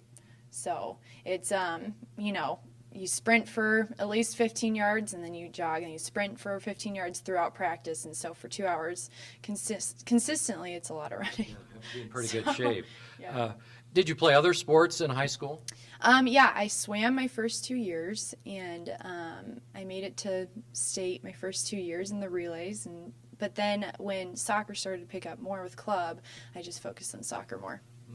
What brought you to Lincoln, Nebraska, Nebraska Wesleyan, all the way from Longmont, Colorado? I'm a nursing major, and the nursing program and the soccer program were willing to work with me to do both, because most schools, they don't let you do both, and so they've been really flexible with both their schedules and letting me do my nursing academics and with soccer. Now, there's another avocation for you, perhaps. Are you a skier coming from Longmont, Colorado? Yes, I am. Yep, also since I was 4. And actually, when I go back home, I plan to get my ski patrol license. And so I'll try to find a nursing job up on the weekdays in the mountains and then get my ski patrol license and do that on the weekends. What is your favorite slope? You know, I really like the moguls, and so I do the blacks a lot, and so that's my favorite. Interesting. What does it mean to be a captain on this Wesleyan women's soccer team? You know, it's just making sure that every single person on the team is like doing all right within soccer, without a soccer, and when those tough conversations have to come up, you know, that's my job, and I just make sure that everything goes smoothly. What are your plans for the future? So I think I'd like to go home and back to Colorado and, like I said, go work up in the mountains and kind of ski and, you know, do whatever. I feel like I've been in flatlands for a while, so I need to get back up there. Yeah. You're a National Honor Society member. Academics obviously important to you. Yep, very important. I'm here for education first, and nursing is my passion, and soccer is just a very big bonus for me. Well, Kaitlin, good luck to you for the rest of your career. Thank you. All right, Kaitlin Sullivan, our P-Wolves Profile. And P-Wolves Profiles are brought to you by Andy Van Horn and the Van Horn team at State Farm. Leach Camper Sales, where the coffee's always on. Home real estate agent Kathy Dixon. The Wild Bird Habitat Store with 2 locations in Lincoln. You're watching Prairie Wolves football on the Nebraska Wesleyan University Sports Network. Welcome back to Able Stadium here on the Nebraska Wesleyan Sports Network. Along with John Harris, I'm Jeff Moats. And we'll get you a look at the first half stats here. Again, 14-7 are scored here at halftime. Nebraska Wesleyan ahead. Obviously, the passing much more in favor of Wesleyan, but boy, the ground game has been in favor of Loras College. In fact, that's what kind of helped them in that one scoring drive that they had in the second quarter, was running the football. Each team with a turnover, each quarterback has thrown an interception. And the time of possession, boy, Loras has held the ball for almost 20 minutes to the 10 minutes for Wesleyan in the first half. And the one thing that's hurt the Dewhawks more than anything, John, is the fact that they've had penalties galore. But the bright spot for Wesleyan, Jonathan Curdy goes over 8,000 yards passing in a career. Well, the Dewhawks, we could see that they were moving the ball and they were moving it well periodically. They just could not cash it in until they do that in the second quarter there. They have shown some balance. Sigworth, he struggled early in the ball game, but they have found their stride. And, of course, the turnover by Curdy on an ill-advised pass did help them as the momentum shifted. Wesleyan will get the ball at the start of the second half here, but, again, they were in prime position to shut them out in that first half. Didn't do it. So let's see what the Prairie Wolves can do here in the second half. There you see the quarterback comparison. Curdy is 9 of 21 throwing. Sigwarth is 12 of 21. No touchdowns completed on a passing standpoint for Sigwarth, but there's been one touchdown pass for Jonathan Curdy today, and then the interceptions each with 1. And those are some of the stats that you see here in the first half in the quarterback comparisons. And both guys have, taken the ball and have run when they've needed to and so forth. So, again, Wesleyan has to pick it up here in this second half. This first drive of the second half will be critical for them, again, as they pretty much gave the momentum away to Loras in that second quarter. So, see if they can get it back here, see if halftime was an opportunity again to reassess what we were doing well and get back to it. So it will be Wesleyan football to begin the second half as they will await the kick here from Loras. And the thing about Loras, they had those penalties, Jeff, But sometimes it's all about when you get a penalty, and we saw Matai got a bad penalty as they were moving the ball. And they're at the most inconvenient times. Yeah. Well, when is there a good penalty? I mean, there's never really a good time to get a penalty, but when those happen, especially for Loras, they've been drive killers. Exactly. So Brock Warner kicks away. Here come the Prairie Wolves. Brent Barth up to the 15, and he is going to be surrounded and stopped at the 18-yard line where Wesleyan will begin the second half. They're saying he got the ball.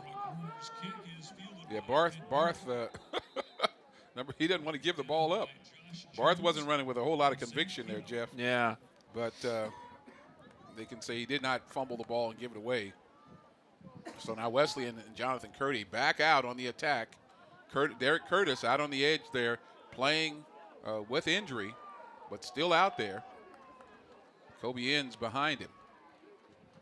So Enns gets a handoff around left side as he gets up to about the 21. That's all he got, and he was stopped right there on the play. Good stop that time by Needle for Loras College, who came in to help make the stop, and again Enns with the pickup of 3. Yeah, 56 yards rushing for Wesleyan there in that first half, but you got to be able to at least have the threat. If it was all on Curdy, then they're just going to pin back their ears and just rush.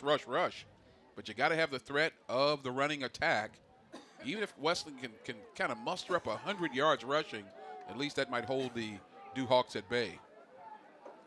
So a 2nd and 7 here for the Prairie Wolves from their own 21. Curdy out of the gun again, gets it.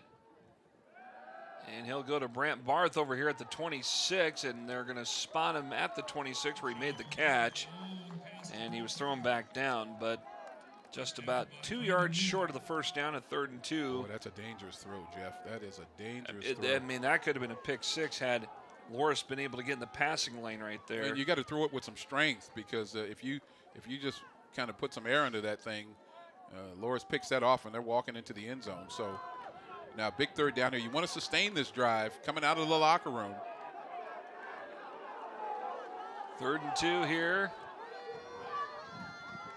He'll send Enns in motion. And he'll make the catch at the 31. Enough for a first down. Boy, that was a little low of a throw, but Enns able to get down there and scoop it up and make the grab. And that's a great catch by Enns. That's what you have to do for your quarterback. Make a play. And again, it wasn't the greatest throw, maybe not even the greatest catch, but it was a catch that sustained the drive, and that's what Wesleyan needed to do here. And again, it's all a setup there. You would throw that short pass, and you want to get Curtis open down the middle in the seam, in this zone. And now Enns going to get the carry, and he is forced back. No, they're going to say the ball's ruled dead. His forward progress was limited, and they're going to stop him. So he gets a 1-yard loss at the 30. Great job at the point of attack by the whole of the Dewhawk defense. Boy, I tell you, by committee there, and he throw it out there, but he had gotten his forward progress was stopped, they say here.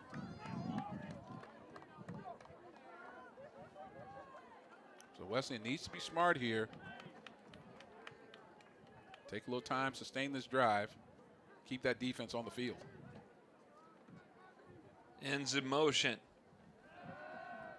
Over the middle, and it's Hughes right in his grasp and went right through his hands, incomplete. Yeah, you got to help your quarterback out. We mentioned that at the outset. I mean, that looked like just an easy, quick grab. Yeah, and it happened for Sigworth as well. But, this is a nice, simple catch. You got to look the ball in. You may hear some footsteps, Jeff, as you're coming across the middle. You hear those footsteps, you know you're going to take a shot. But you got to secure the ball. You got to help your quarterback out there. So that puts us now in a 3rd and long situation. They'll send Enns, Keller, and Curtis, the trips on the upper part of your screen on the left. 3rd down, and Curdy in trouble, and he underthrows it and it goes incomplete. And that's what that catch does for your offense. It does not put you in a position where you can get half of it on 2nd down and then get the rest on 3rd down. And now Wesleyan has to punt the ball. Again, let's look at the flag. Flag is limp. in the south end zone. So that's not an issue.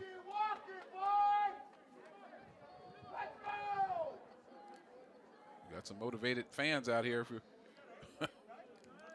One of them earlier was doing the wolf howl. Here's the punt. And fair catch going to be signaled by Trace Simmons at the 39. So let's see if any of that momentum from the second quarter is a carryover for Loras College as they come out of the locker room on their first drive of the second half. We've seen this in past games where, you know, you see a team like Wesleyan get off to a good start, then all of a sudden the other team comes creeping up on you, and then here comes the second half, boom, that shift in momentum, and the tide has changed. And, you know, Wesleyan finds themselves in dire straits and trying to get back into the flow of things, and you get behind. And now Camerzell goes up, and he's the first guy to get to the ball carrier, Jerry McDaniel. And McDaniel's able to get 2 yards out of it up to the 41-yard line. Yeah, McDaniel's not a guy who's going to go down easy. You better get everybody by committee to tackle him. And the Duhawks here, you know, they've shown some balance here, run and pass. See what they come up here on second down. Here is McDaniel on right side, and he runs over Connor Adams, and it looked like Garnis was over there to help make the stop at the 45. Yeah, now the setup here is you send McDaniel around right side on the zone read, and now this particular play, watch Sigworth here. Fakes it in the belly. Nobody's moving on the jet sweep just yet. 3rd and 4 here for the Duhawks.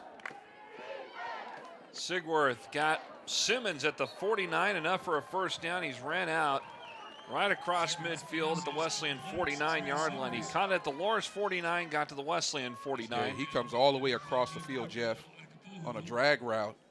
Simmons, a junior from Fulton, Illinois. But it just seems like the way that they're executing is just they're more high-powered all of a sudden. They weren't that way early on. And now the jet sweep near side, breaking tackles all the way down to the 30-yard line. On the run that time, Dwayne Emilius gets down there, and a first down here for Loras. Now the Wesleyan defense really facing a test. Yeah, challenged on the edge here from Cape Coral, Florida, all the way to Dubuque, Iowa. Sophomore Emilius. And now Sigworth will run the ball, and he runs into Lamory, and he is finally brought down on the play. Got some help from Nick Broughton over there on the far side at the 22-yard line. Yeah, so now we see the carryover. That's why it was so important for Wesleyan to be able to sustain a drive coming out of the locker room. And now Loras College, again, from the second quarter, back at it. Again, they moved the ball in the first half quite a bit. Just couldn't cash it in. Bergmeyer gets the carry, and in fact, he's taken back for about a 1-yard loss to the 23. Nice little submarine action there by Micah Dexter. Just got down low, got in there, grabbed the ankle.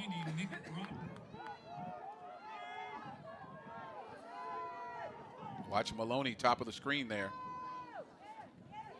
Here's Bergmeyer again, and Camerzilla's there, and they stop him inside the 20 at the 19. Looks like it's enough for a first down. It is. And I think you're right, John. That momentum has really shifted in the direction of the purple and white and gold. And not that momentum has created a new sense of confidence for the Duhawks. But again, they did move the ball. Just didn't get in the end zone. Got to stop him here. Hand off over here, and it's Bergmeyer trying to go off of a tackle, and he is stopped at about the 18-yard line, gets 1 yard on the pickup. Jake Bergmeyer carries the ball again. This time he is nice tackle there by Justin Hall. Delayed the lick right there in traffic. And they're going quickly. No time, very little time for substitution for Wesleyan. 2nd and 9. And they'll give it to The tailback that time, that's Bausch, who we did not mention his name all along, and he is still on his feet and finally stopped at the Wesleyan 3-yard line. Bausch in the program was listed as 21. Also on the depth chart, he is actually number 19. So that's who that is, Ty Bausch, who he has scored 5 touchdowns this season. He ranks as one of the other top runners of this offense. He's got 5 touchdowns. He came into the game today with 180 yards of running. Now 1st and goal, and getting behind a blocker and into the end zone for the touchdown is Sigworth. He takes it in, and just like that, Loras is within a point here of tying this thing up. And you can see it coming. You can see it all running downhill. Got a little hitch in the giddy up there. He had a little trouble in there. Look, he's got a little limp. That's Sigworth. But that's why it's so important for Nebraska Wesleyan to keep that offense on the field, because Loras was coming. They get into the end zone. And the point after attempt is up, and it is good from Brock Warner. Make that Nicholas Farfan. And with 8:02 to go, we're tied at 14 here in this 3rd quarter. Come back to Able Stadium after you see this.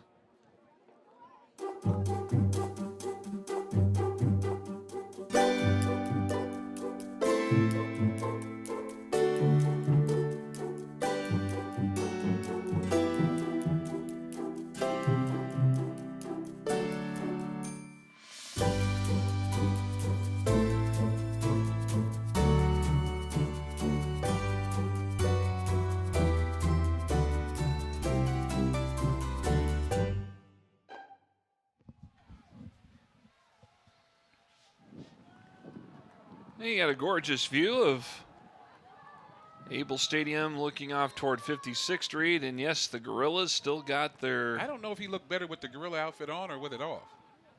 I bet you it's really warm in there. I bet it is. You know, and it's chilly up here. Yeah. I don't blame them for wearing that if they want to stay warm. Sure don't.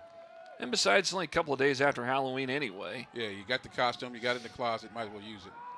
Here's Monte Robinson, will turn it from the 8, gets up to the 20, and he is quickly bear hugged and taken down by Josh Kiefer. Yeah, you spent all the money on that outfit. Listen, don't wait 365 more days. No. You know, let's get it out there in the public. Unless you have some random costume party in June. Or unless you're just hiding from somebody. Okay. That might be the case. A little witness protection action going on here. That's what's going on. We're undercover. That's what we are.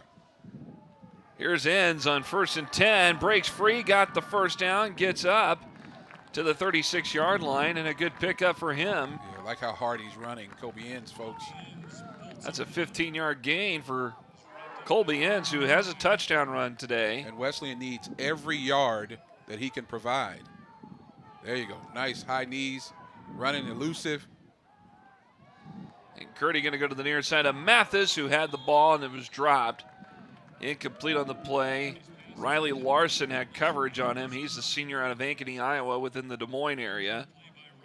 Yeah, Enns, that was his longest run of the year. Needs more of the same.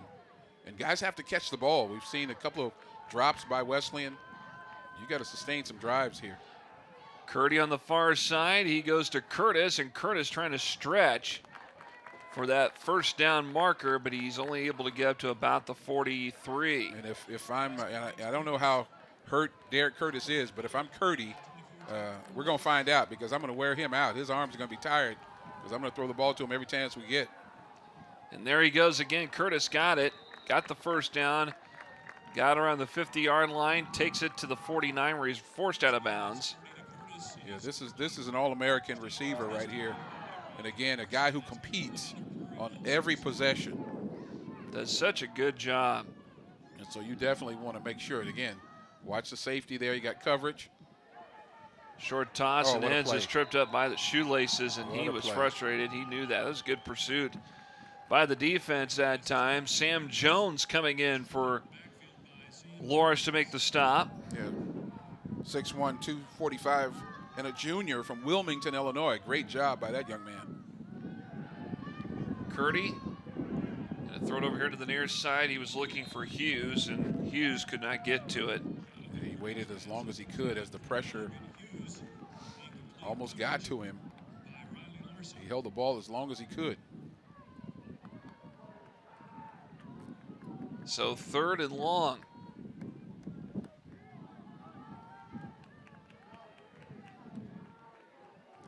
And long is right.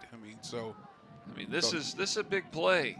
Coach Keller has to come up with something. And again, they're going to back off a little bit in that zone. You got to find a spot. And it's Enns who got the screen toss, but Loras defensively all over that. They come up with a big stop. Chris Miller again, one of the top linebackers you're going to find in all the American Rivers Conference, makes the stop. And that forces Wesleyan on a 3 and out. Yeah, and the tide, fans, has turned. And what a play right there, boy. That's a big-time play by a big-time player. Tremendous job by Miller. Here's the punt. Going to be signaled as a fair catch by Trey Simmons at the 30-yard line. He caught that on his shoulder pad. Got to secure the catch. And so now Sigworth and this offense back on the field after scoring the tying touchdown. And so here we go. Defense has to pick it up here for Wesleyan.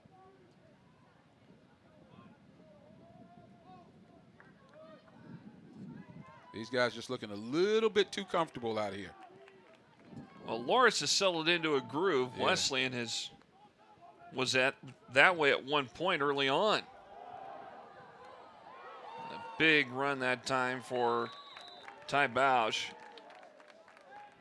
Freshman gets up to about the 40, make that 36-yard line. Another tackle by Garnis as he continues to add to his total.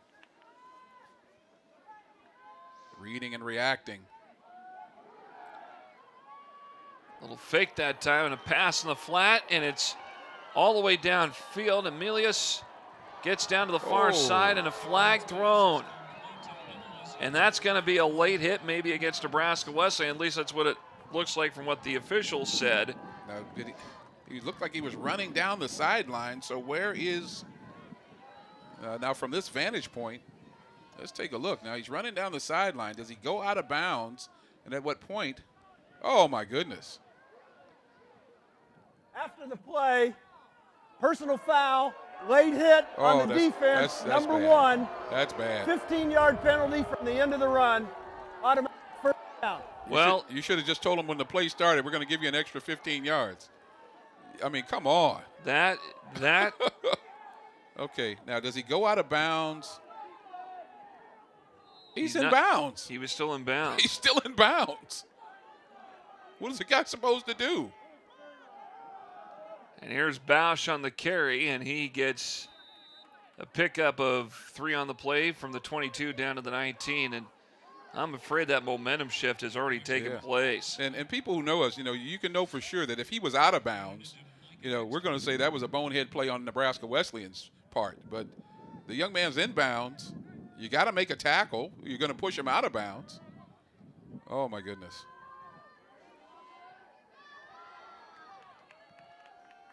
That's interesting. Here's a pass, far side complete. Into the end zone, Maloney, touchdown, Loras. And they have really clawed their way back in, but we have a whistle on the field, a flag thrown. Let's see what the laundry is here.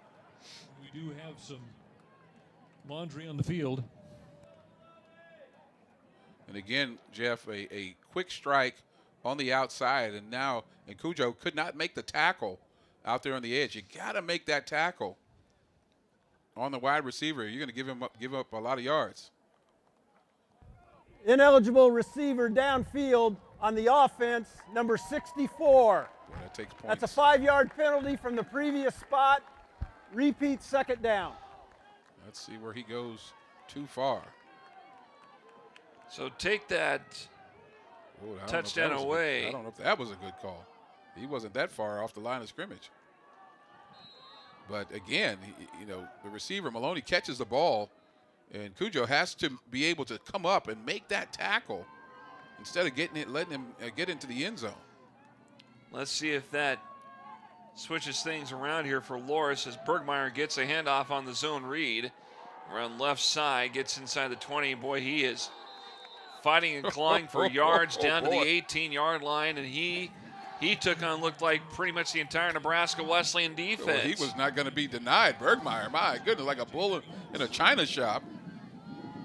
You guys are going to have to take me down. I'm not going down. That's you got to love that.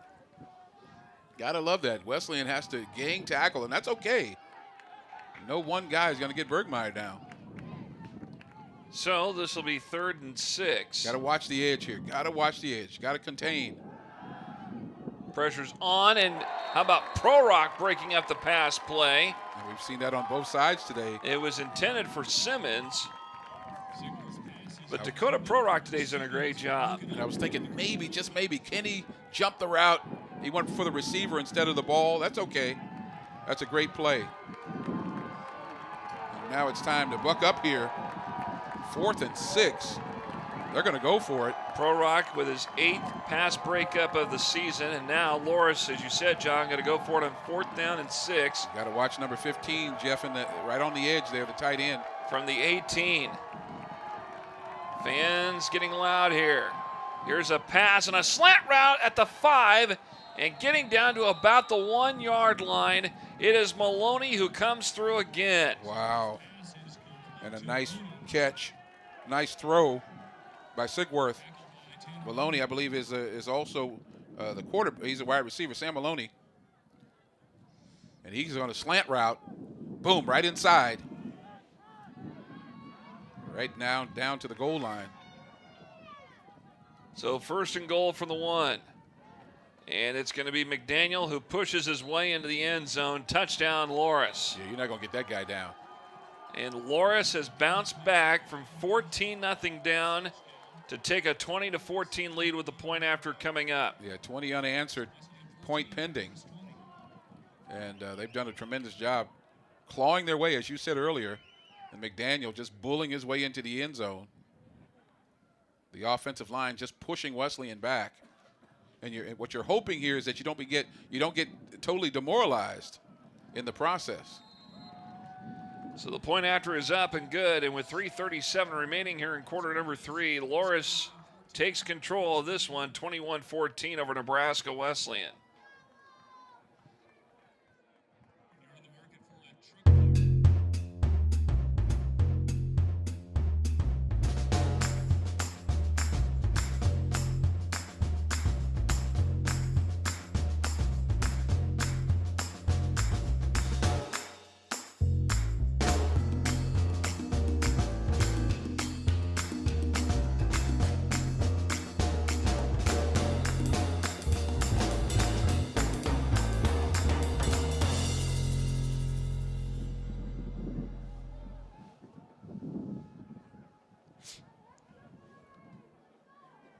Well, there you see Bausch, and here you see McDaniel. McDaniel on the right, Bausch on the left. There's McDaniel, the senior out of Milwaukee. That big touchdown run from a yard out. Tremendous job, and again, tremendous by Loras coming back here, not getting themselves too far down. 7 plays, 70 yards is what it took for Loras. And a 1-yard run in the end zone for McDaniel. And Robinson drops or lets it go through his hands, picks it up at the 1. Going to try to run to the outside as he stiff-armed his way and a flag thrown. And he's going to get the personal foul for the face mask. And now words are being said. Yeah, he's the one. He grabbed the face mask of the defender. Violation. There's a flag on. Let's see. If we can see it again, it looks like he's going to grab Watch the face this. mask. There it is. And so they're going to call a penalty on that, take Nebraska Wesleyan back. Half the distance of the goal.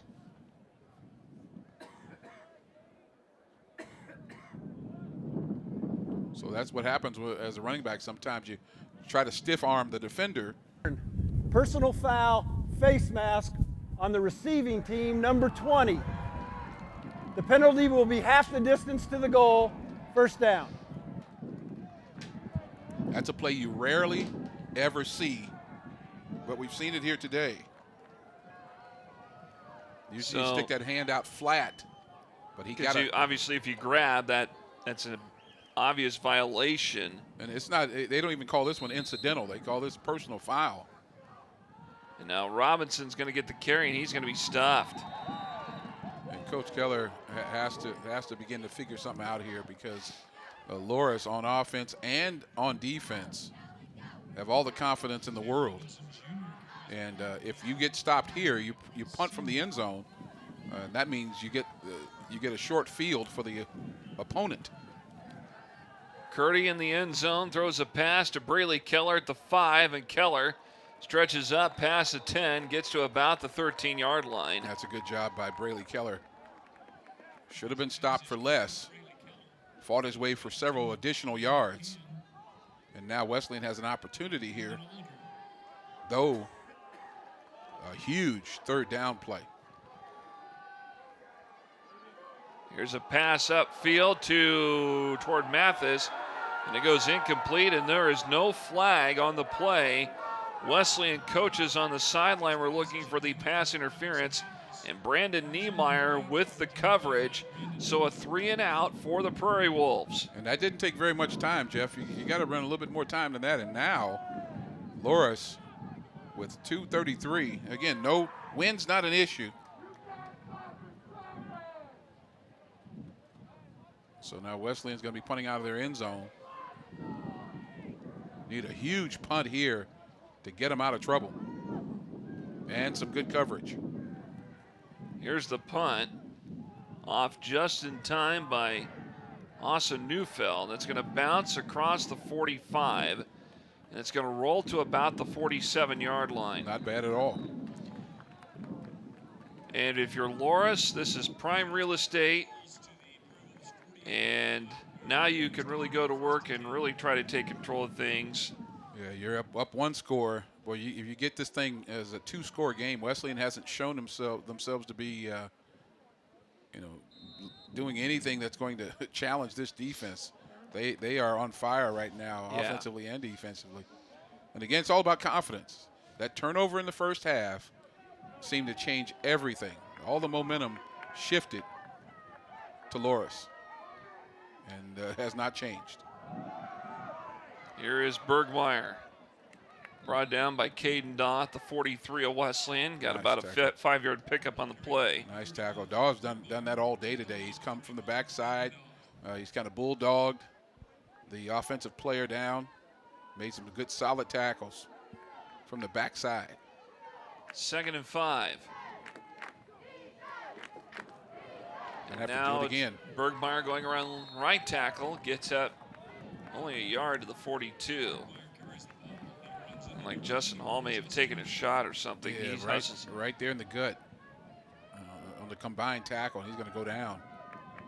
Got to get the staff over to see him. If Wesleyan can find a way, this is likely, Jeff, 4-down territory for Loras. Even at this point, because they're playing so well on offense and defense.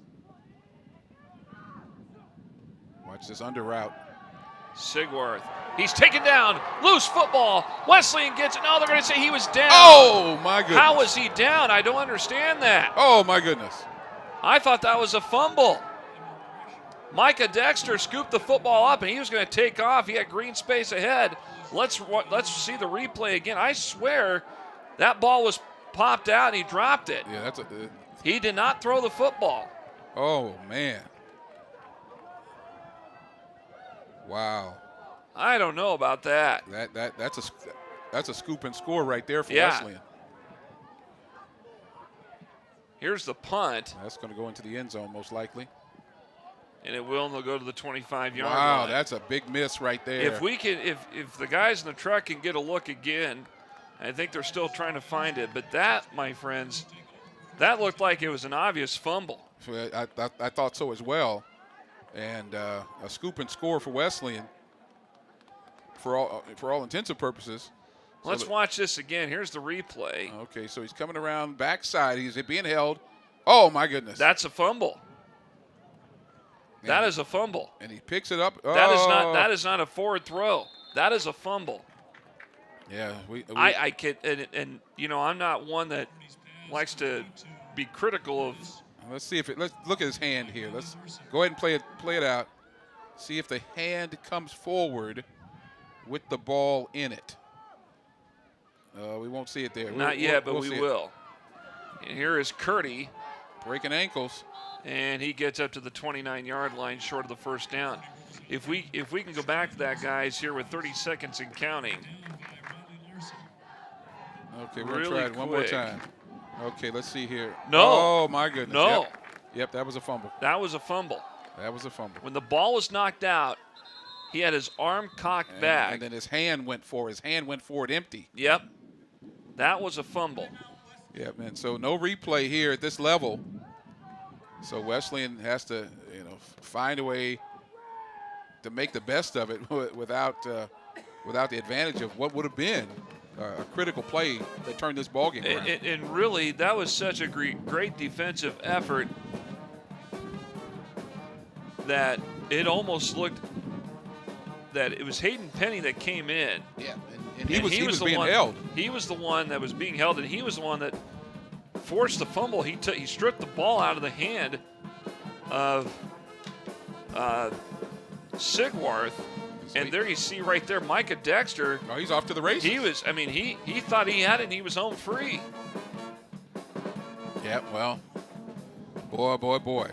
That's a big miss. Big miss for Wesleyan. This is the second time they get a bad deal. The first one on the personal foul hit out of bounds. But sometimes it kind of evens itself out. Enns gets the first down, gets up to the 32-yard line.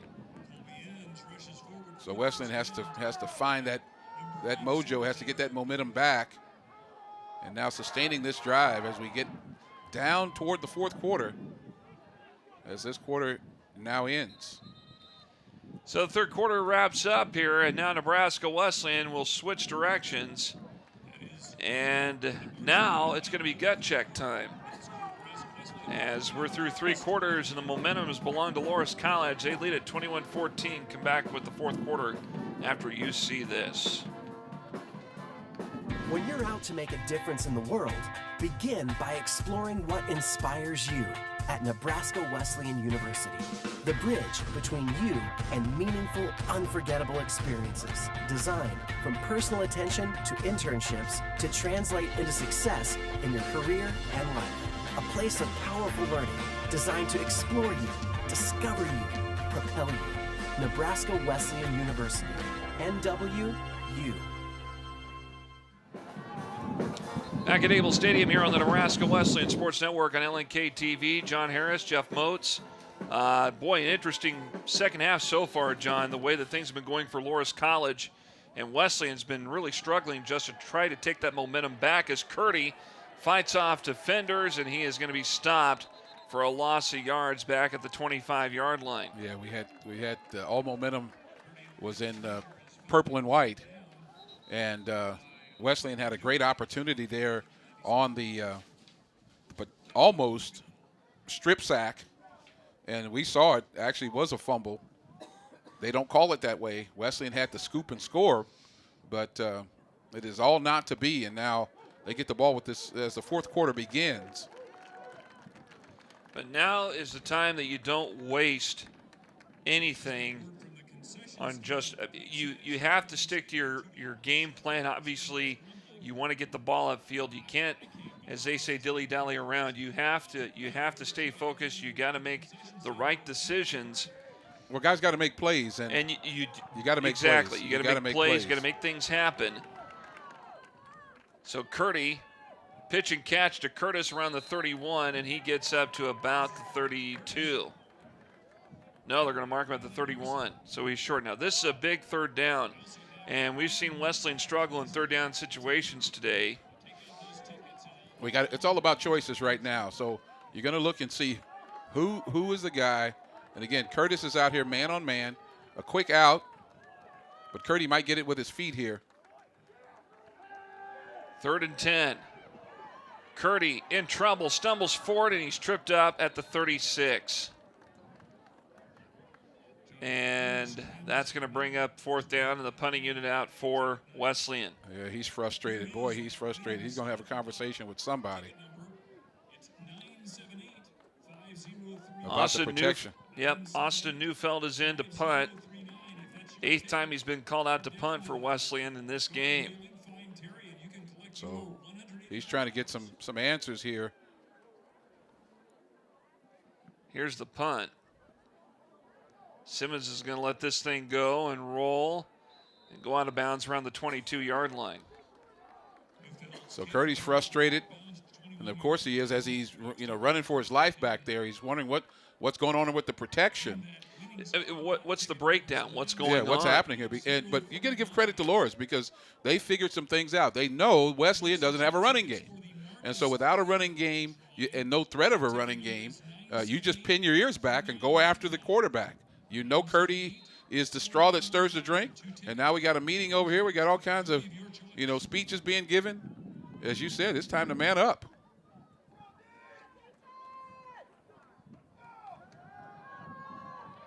Simmons make that Bausch, gets the catch, and he's going to be forced out of bounds by Garnis at the 26.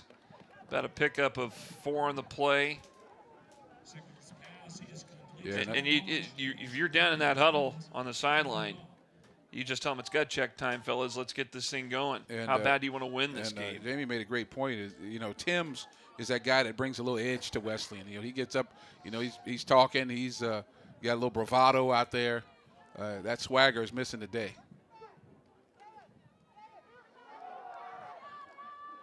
And now the Prairie Wolves read fumble, the ball, fumble on the play. Wesleyan gets a football back. The Prairie Wolves force a turnover. Well, let's see if they call it that way. Yes. And Broughton comes up with a football. What a play. Boy, now. Is he fired up? Is he fired up? That looks like Jeff Moats at Thanksgiving time right there. Now. Looking for a turkey leg. I'm a little more animated than that. But is he fired up? Boy. But now the offense has got to hold up their end of the bargain too. Yeah. Now let's see what happens here. In traffic, somebody strips it out right there. I don't know if that was Penny that did that. Yeah, Penny. Here's Curdy down the far side. Got somebody there, and it goes incomplete. It was Mathis he was looking for, but it was overthrown by quite a bit. And you can't waste these down. I know, listen, Curdy is going for everything, it seems, all the time. And so when you get some protection, listen, get 5 yards, get 6 yards, get 8 yards, but don't lose this opportunity. There you go. 2nd down. Mathis gets it at the 17, cuts out, gets the edge. Inside the 10, going to be forced out of bounds at the 9-yard line. This will be a 1st and goal for the Prairie Wolves. That's a great job by Mathis. A little dipping and dodging there. Inside out. Break some ankles. Get outside. Yards after the catch. Be smart here. 1st and goal for Curdy. And a pass is intercepted on the far side. Oh, my goodness. At the 3-yard line. What a play. What a play. That was intercepted by Riley Larson. What a play from Ankeny, Iowa. He jumped it. The receiver didn't come back to the ball. Didn't help his quarterback out. Wow. Your receiver, you're on a stop route. The idea is to come back toward the quarterback, but he waited and waited. You'll see it here, folks. He's throwing it out there, and the defender just comes back to the ball. The receiver does not. He goes right out of bounds. That was a good defensive effort. Oh, there. that's tremendous. That's how you want to do it. And now that provides an opportunity. You want to be very careful here if you're Wesleyan. Now they're going to give to Bergmeyer, who cuts through the middle and works out toward the outside, and they're going to stuff him back down around the 5, but his forward progress carries him up to the 9-yard line. And so you want to stop them here again. If you can get them to punt, and the punter has not been stellar at all for the Dewhawks, you might get a short field, but this is 2nd and 4 here. Bergmeyer's been tough to tackle. Yep, and he gets the handoff again, gets up to about the 12-yard line where he is stopped. About a yard short of the first down, so a 3rd and 1 coming up here for the Dewhawks. And here you got to be real careful because Sigworth will put it in his own hands here, fake the jet sweep or fake the handoff there. Now they'll look to the sideline. I don't know what the mystery is here. Somebody's going to run the ball. He's not going to throw it. I'd be shocked. Well, I guess he is. Pass over here is caught around the 21-yard line. And the reception made by McDivitt. Yeah, it looked like that might have gotten a divot out of the ground there, but he got his hands under it. So a new set of downs here from the 21-yard line. See if this was a bouncer here. Well, it looks like a good catch. McDivitt. Wesleyan doesn't like it, but they're going to let it go. Time's just ticking away here. 11:18 to go. Jet sweep. Nope, it's a keeper. And spinning and stopping is Sigwarth as he gets up to the 27-yard line. Well, he took a shot. He there. did. And I don't know if they can afford to lose him. A number of guys backing him up, but you want, for as much as he handles the ball, passing and running. Let's see here. We're going to see how low can you go. That's a good catch. Well, that's a good job. 2nd and 4. And another pitch and catch over here on the near side. Kupperschmidt made the grab, gets up to the 32-yard line, enough for a 1st down. So now again, the short game there from Loras.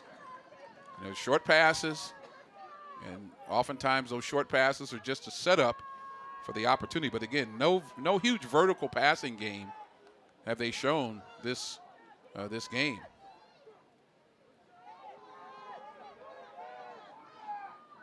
And now a keeper by Sigwarth as he gets up to the 38-yard line. And the way that they've been so methodical with how they execute on offense. You may see one of these passing routes on the outside they'll use. You might see the zone read or the jet sweep. Usually on the zone read, it's a keeper for Sigwarth. He'll find a crease to advance upward, or the jet sweep's been very effective at times today. This time a handoff to Bergmeyer, who is stopped at the 43-yard line as he works his way out toward midfield, and it's Jacob Garnus who gets to him. The time of possession, Jeff, they've had the ball quite a while. 8 minutes more in time of possession than Wesleyan. 8 minutes and counting. Well, remember in the first half when Wesleyan had the 14-7 lead, there was a 10-minute differential between time of possession for both teams. Yeah, so this is ball control here. And if they can do this and get in the end zone, all the better. But Wesleyan, again, you got to capitalize off these turnovers. They didn't get the turnover that they were expecting, but they get another and not able to capitalize. Give it back to Loras on a tremendous play at the goal line. So a 2nd and 7. And Bergmeyer gets the carry, no gain on the play, stopped at the 46. That's a great job there by Wesleyan on the backside there. Carter Smith was the guy that made the tackle. Carter Smith, tremendous. Shelby, Nebraska. Shelby Rising City. That was a team that made the playoffs and got an early exit last night from David City Aquinas in C2. 3rd and 7. Big play here. Big play. And McDaniel goes in motion out of the backfield. Flag thrown. And Sigwarth is going to carry it himself, and he's going to be stopped in Wesleyan territory at the 40-yard line, but the clock will stop and penalty flag coming out. We're going to get procedure on McDaniel. He moved forward, Jeff, toward the line of scrimmage before the snap. So he was headed down horizontally down the line of scrimmage, but took that step, lean in. We won't get to see him, but he starts upfield before the snap. And that should bring everything back.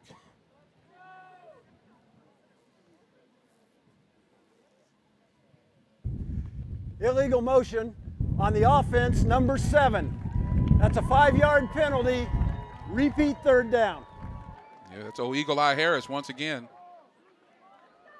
Got a good eye.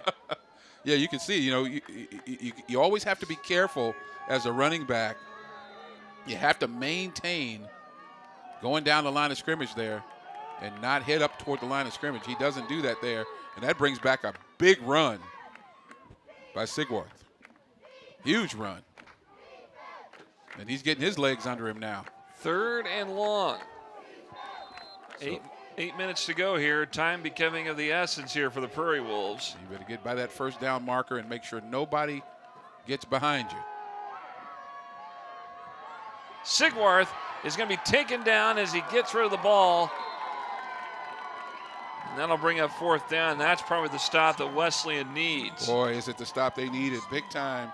Because the way that Loras was moving the ball from deep in their own territory to 3, off of that interception, just slowly working their way up. And that penalty was huge. And this is a great job by Carter Smith. Just his persistence. Almost a block. That might have been partially blocked.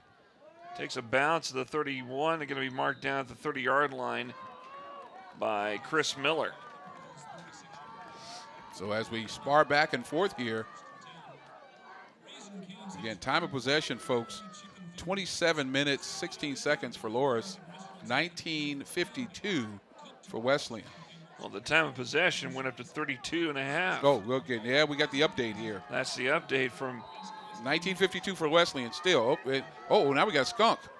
Got a gorilla and a skunk. Or is that a cow? Is that a cow? Oh, that's a cow. I'm sorry, I didn't see the horns there. And Monte Robinson gets the carry, and he is stopped. Yeah, nothing from the offensive line. Everybody standing up there. We got somebody down on and Robinson didn't have anywhere to go. Haven't seen ends in quite some time.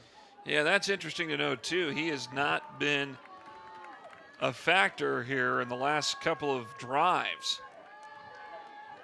Curdy in trouble, gives the ball up, and it's going to be thrown all the way out of bounds. Incomplete here with 7:08 remaining in this game. 3rd and 11. He's just been under duress here and have not been able to play the kind of game that we've become accustomed to him playing. I mean, again, without a lot of receivers, and no Tim's here today. Curtis is hurt, though he's playing here. And now we got empty. Here they come. Curdy in trouble. He's going to launch the ball up in the air. Curtis going to go for it. Did he get it? No, he couldn't get to it. Oh, my goodness. That would have been a spectacular catch. We've seen from him before. He just wings it up there.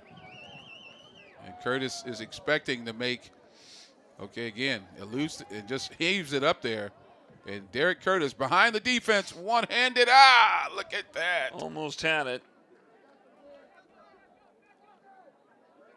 Boy, had 2 receivers out there, actually. Here's the punt. Oh, hold on now. There you go. Garver going to let it go through his legs and go out of bounds around the 37-yard line. Well, Wesleyan has to rise up again here on defense with 6:50 in this game. And if they can do that, hopefully that offense can find its stride, get in that end zone. The defense is doing their part here, Jeff, of late. They have been, and you got to give them credit. They have done a lot of the grunt work in trying to get that ball back. I mean, they're out there working hard, trying to make big stops. And yeah, are they showing some fatigue? Of course, but they're still doing a good job of keeping things in control as Bergmeyer gets the handoff, and he is stopped around the 38-yard line, so a pickup of 2 on the play. But the offense has not held up their end of the bargain here in the last 2 drives. That's been the killer. They have not held it up. And He's just trying to figure out what's actually going on. The protection, that was a 3-man rush, if I'm not mistaken, from Loras, and somebody still got home. Here's a keeper by Sigwarth, and he is going to be stopped by Broughton at the 44. No, they'll put it at the 45. Yeah, he's trouble, man. When he gets out there on the edge, he's not a small guy. He's 6'2", 210, got a little size on him. And for all intents and purposes, he's tough. Big play here, 3rd and 1, once again. At the 45, and it's Bergmeyer who comes through, gets the handoff, got the first down. Boy, Penny had him behind the line of scrimmage and could not secure the tackle. Bergmeyer just keeps driving, churning and burning, gets the first down. The chains move. So a new set of downs here. And Wesleyan's already 12 minutes behind in time of possession. That means that defense has been on the field a long time. And for Loras, that plays into your favor, especially with what you've been doing with the football, as McDaniel gets the carry of 2 on the play up to the 48-yard line. You said the word earlier, methodical. They're just taking their time, doing exactly what they want to do here. Wesleyan has found an opportunity here and there to get their hands in there to secure the ball, get the ball on a fumble. We thought we had one on the pass, but you don't cry for spilled milk there. 2nd and 8. Got to make a play. Somebody's got to get inside, rush the passer. And this time Bergmeyer gets it across the 50 down to the 49 of Wesleyan. Almost, and after the play penalty on big number 76, I think that's Kipper, he pushed the Wesleyan player down. Referee, umpire had his hand in his on his flag and didn't throw it.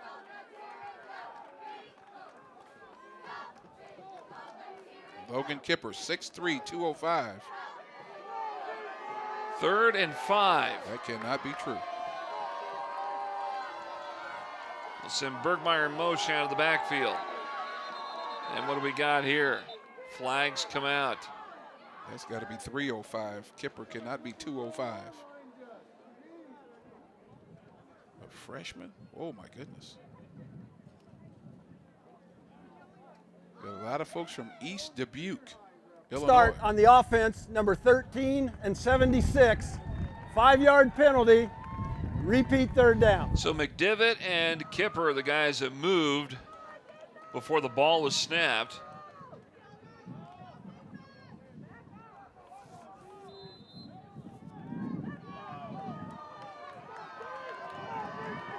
So the fans now got a little lather on them now. 3rd and 5.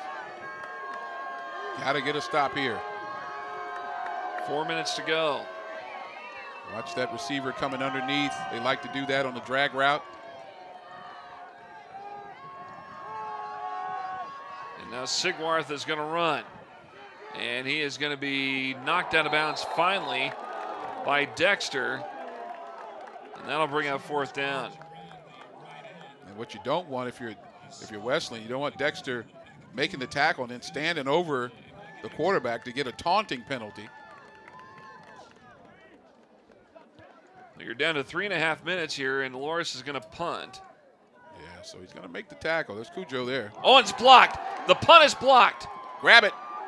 And it's going to be picked up by Wesleyan at the 40-yard line. Boy, another special teams effort there. Collicott is in the mix again. This guy just happens to have a knack for getting in on the punt. I think Peyton Appersbach was the guy that came up and recovered the football.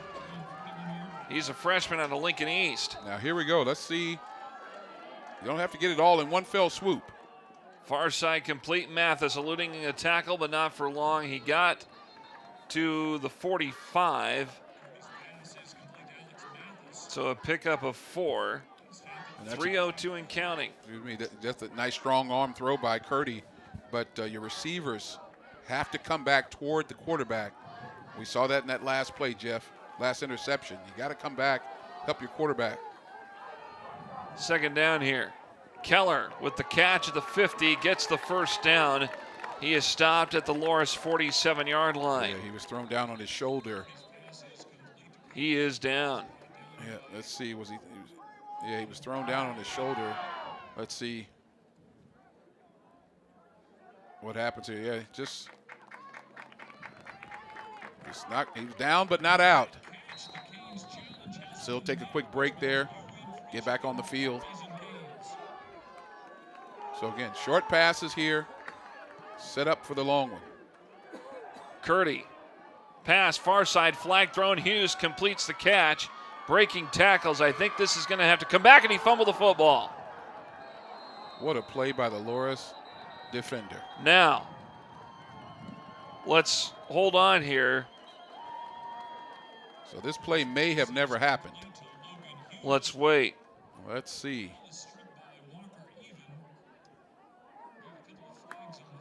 A great play by Curdy, by Hughes, and then by the defender.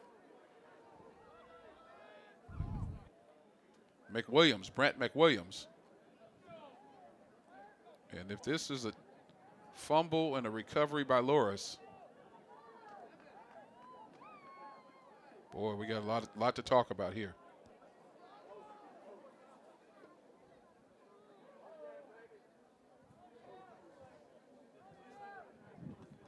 Yeah, so if we got a legal motion, possibly. Motion on the offense. That penalty's declined. First down, Loras. Oh my goodness. Mercy. Wow.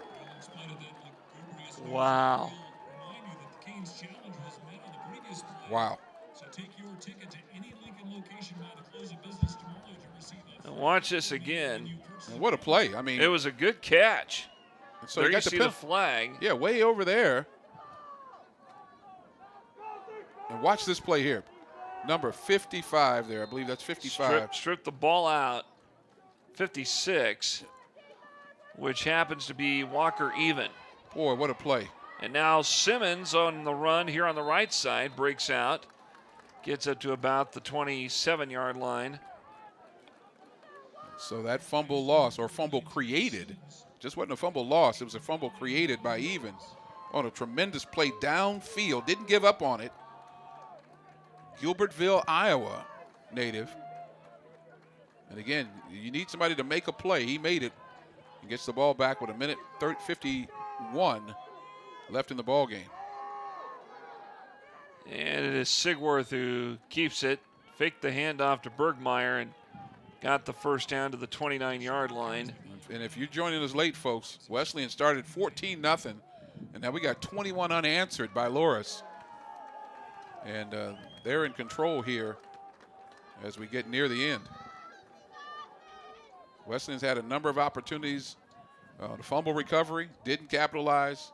And now Loras gets their fumble recovery to run out the ball game. Just waiting, biding their time.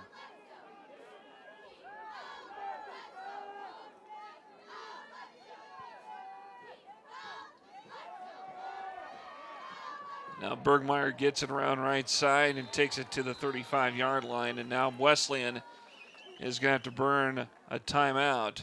Yeah, I think we might have been a little late on that one.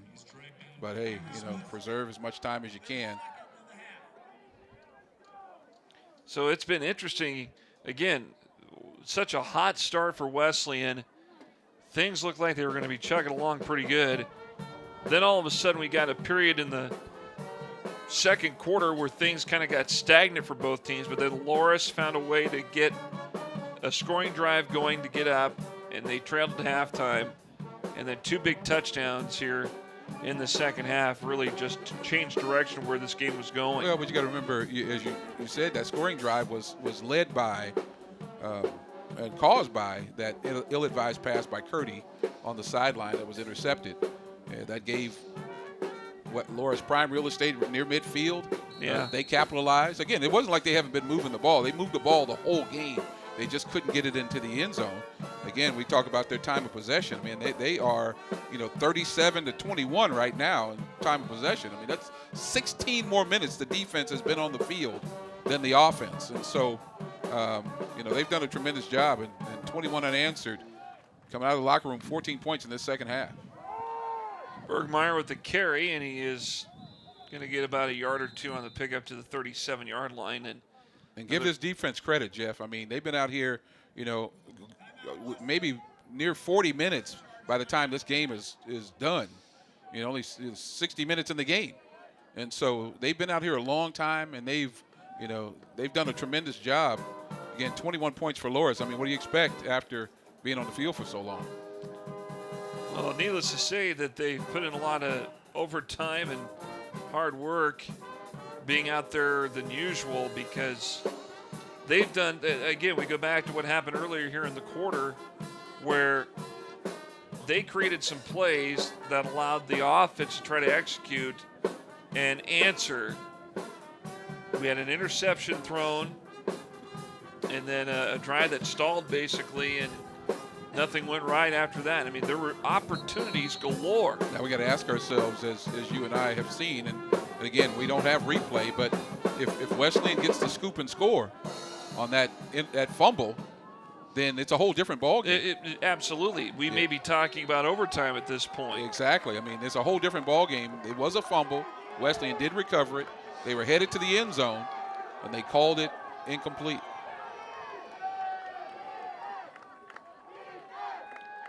Watch Sigworth here. This is where Bergmeyer stretches across, gets the first down toward the 40-yard line, and that's pretty much going to do it. Yeah, the bus is already warm, and that's a tremendous job. And Loras College, who came all the way across the state of Iowa and then 60 miles inside the Nebraska border, coming into Lincoln and pulling off a gutty win this afternoon to even their record of 4-4. And victory formation here for Loras. I'm shocked that he's in this pistol formation. And he's going to come up and take a knee and let the clock run out. The gorilla and the cow jump over the moon. The little dog laughed to see such a sport, and the dish ran away with the spoon. And just like that, the nursery rhymes are pouring out here, folks. And that's how things end this afternoon here in Lincoln. Just a tough one all around here for this Nebraska Wesleyan football team. Time officially runs out in this one. Your final score, Loras 21, Nebraska Wesleyan 14. Again, opportunities, especially that were being set up by the defense. The offense just could not execute them. Well, you come in undermanned. You come in with so many guys.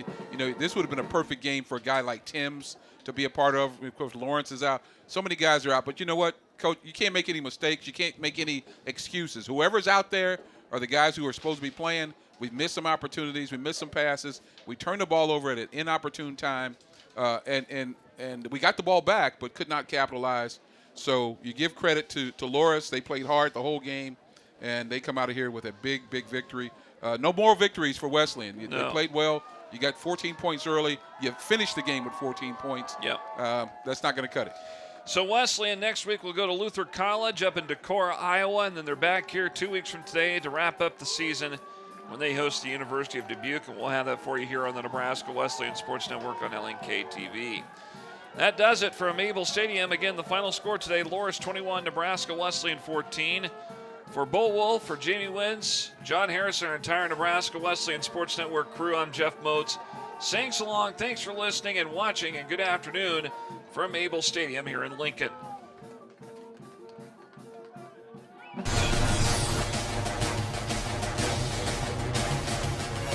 Today's Nebraska Wesleyan University Sports Network broadcast was made possible by Lincoln Electric System. It's your electricity, own it.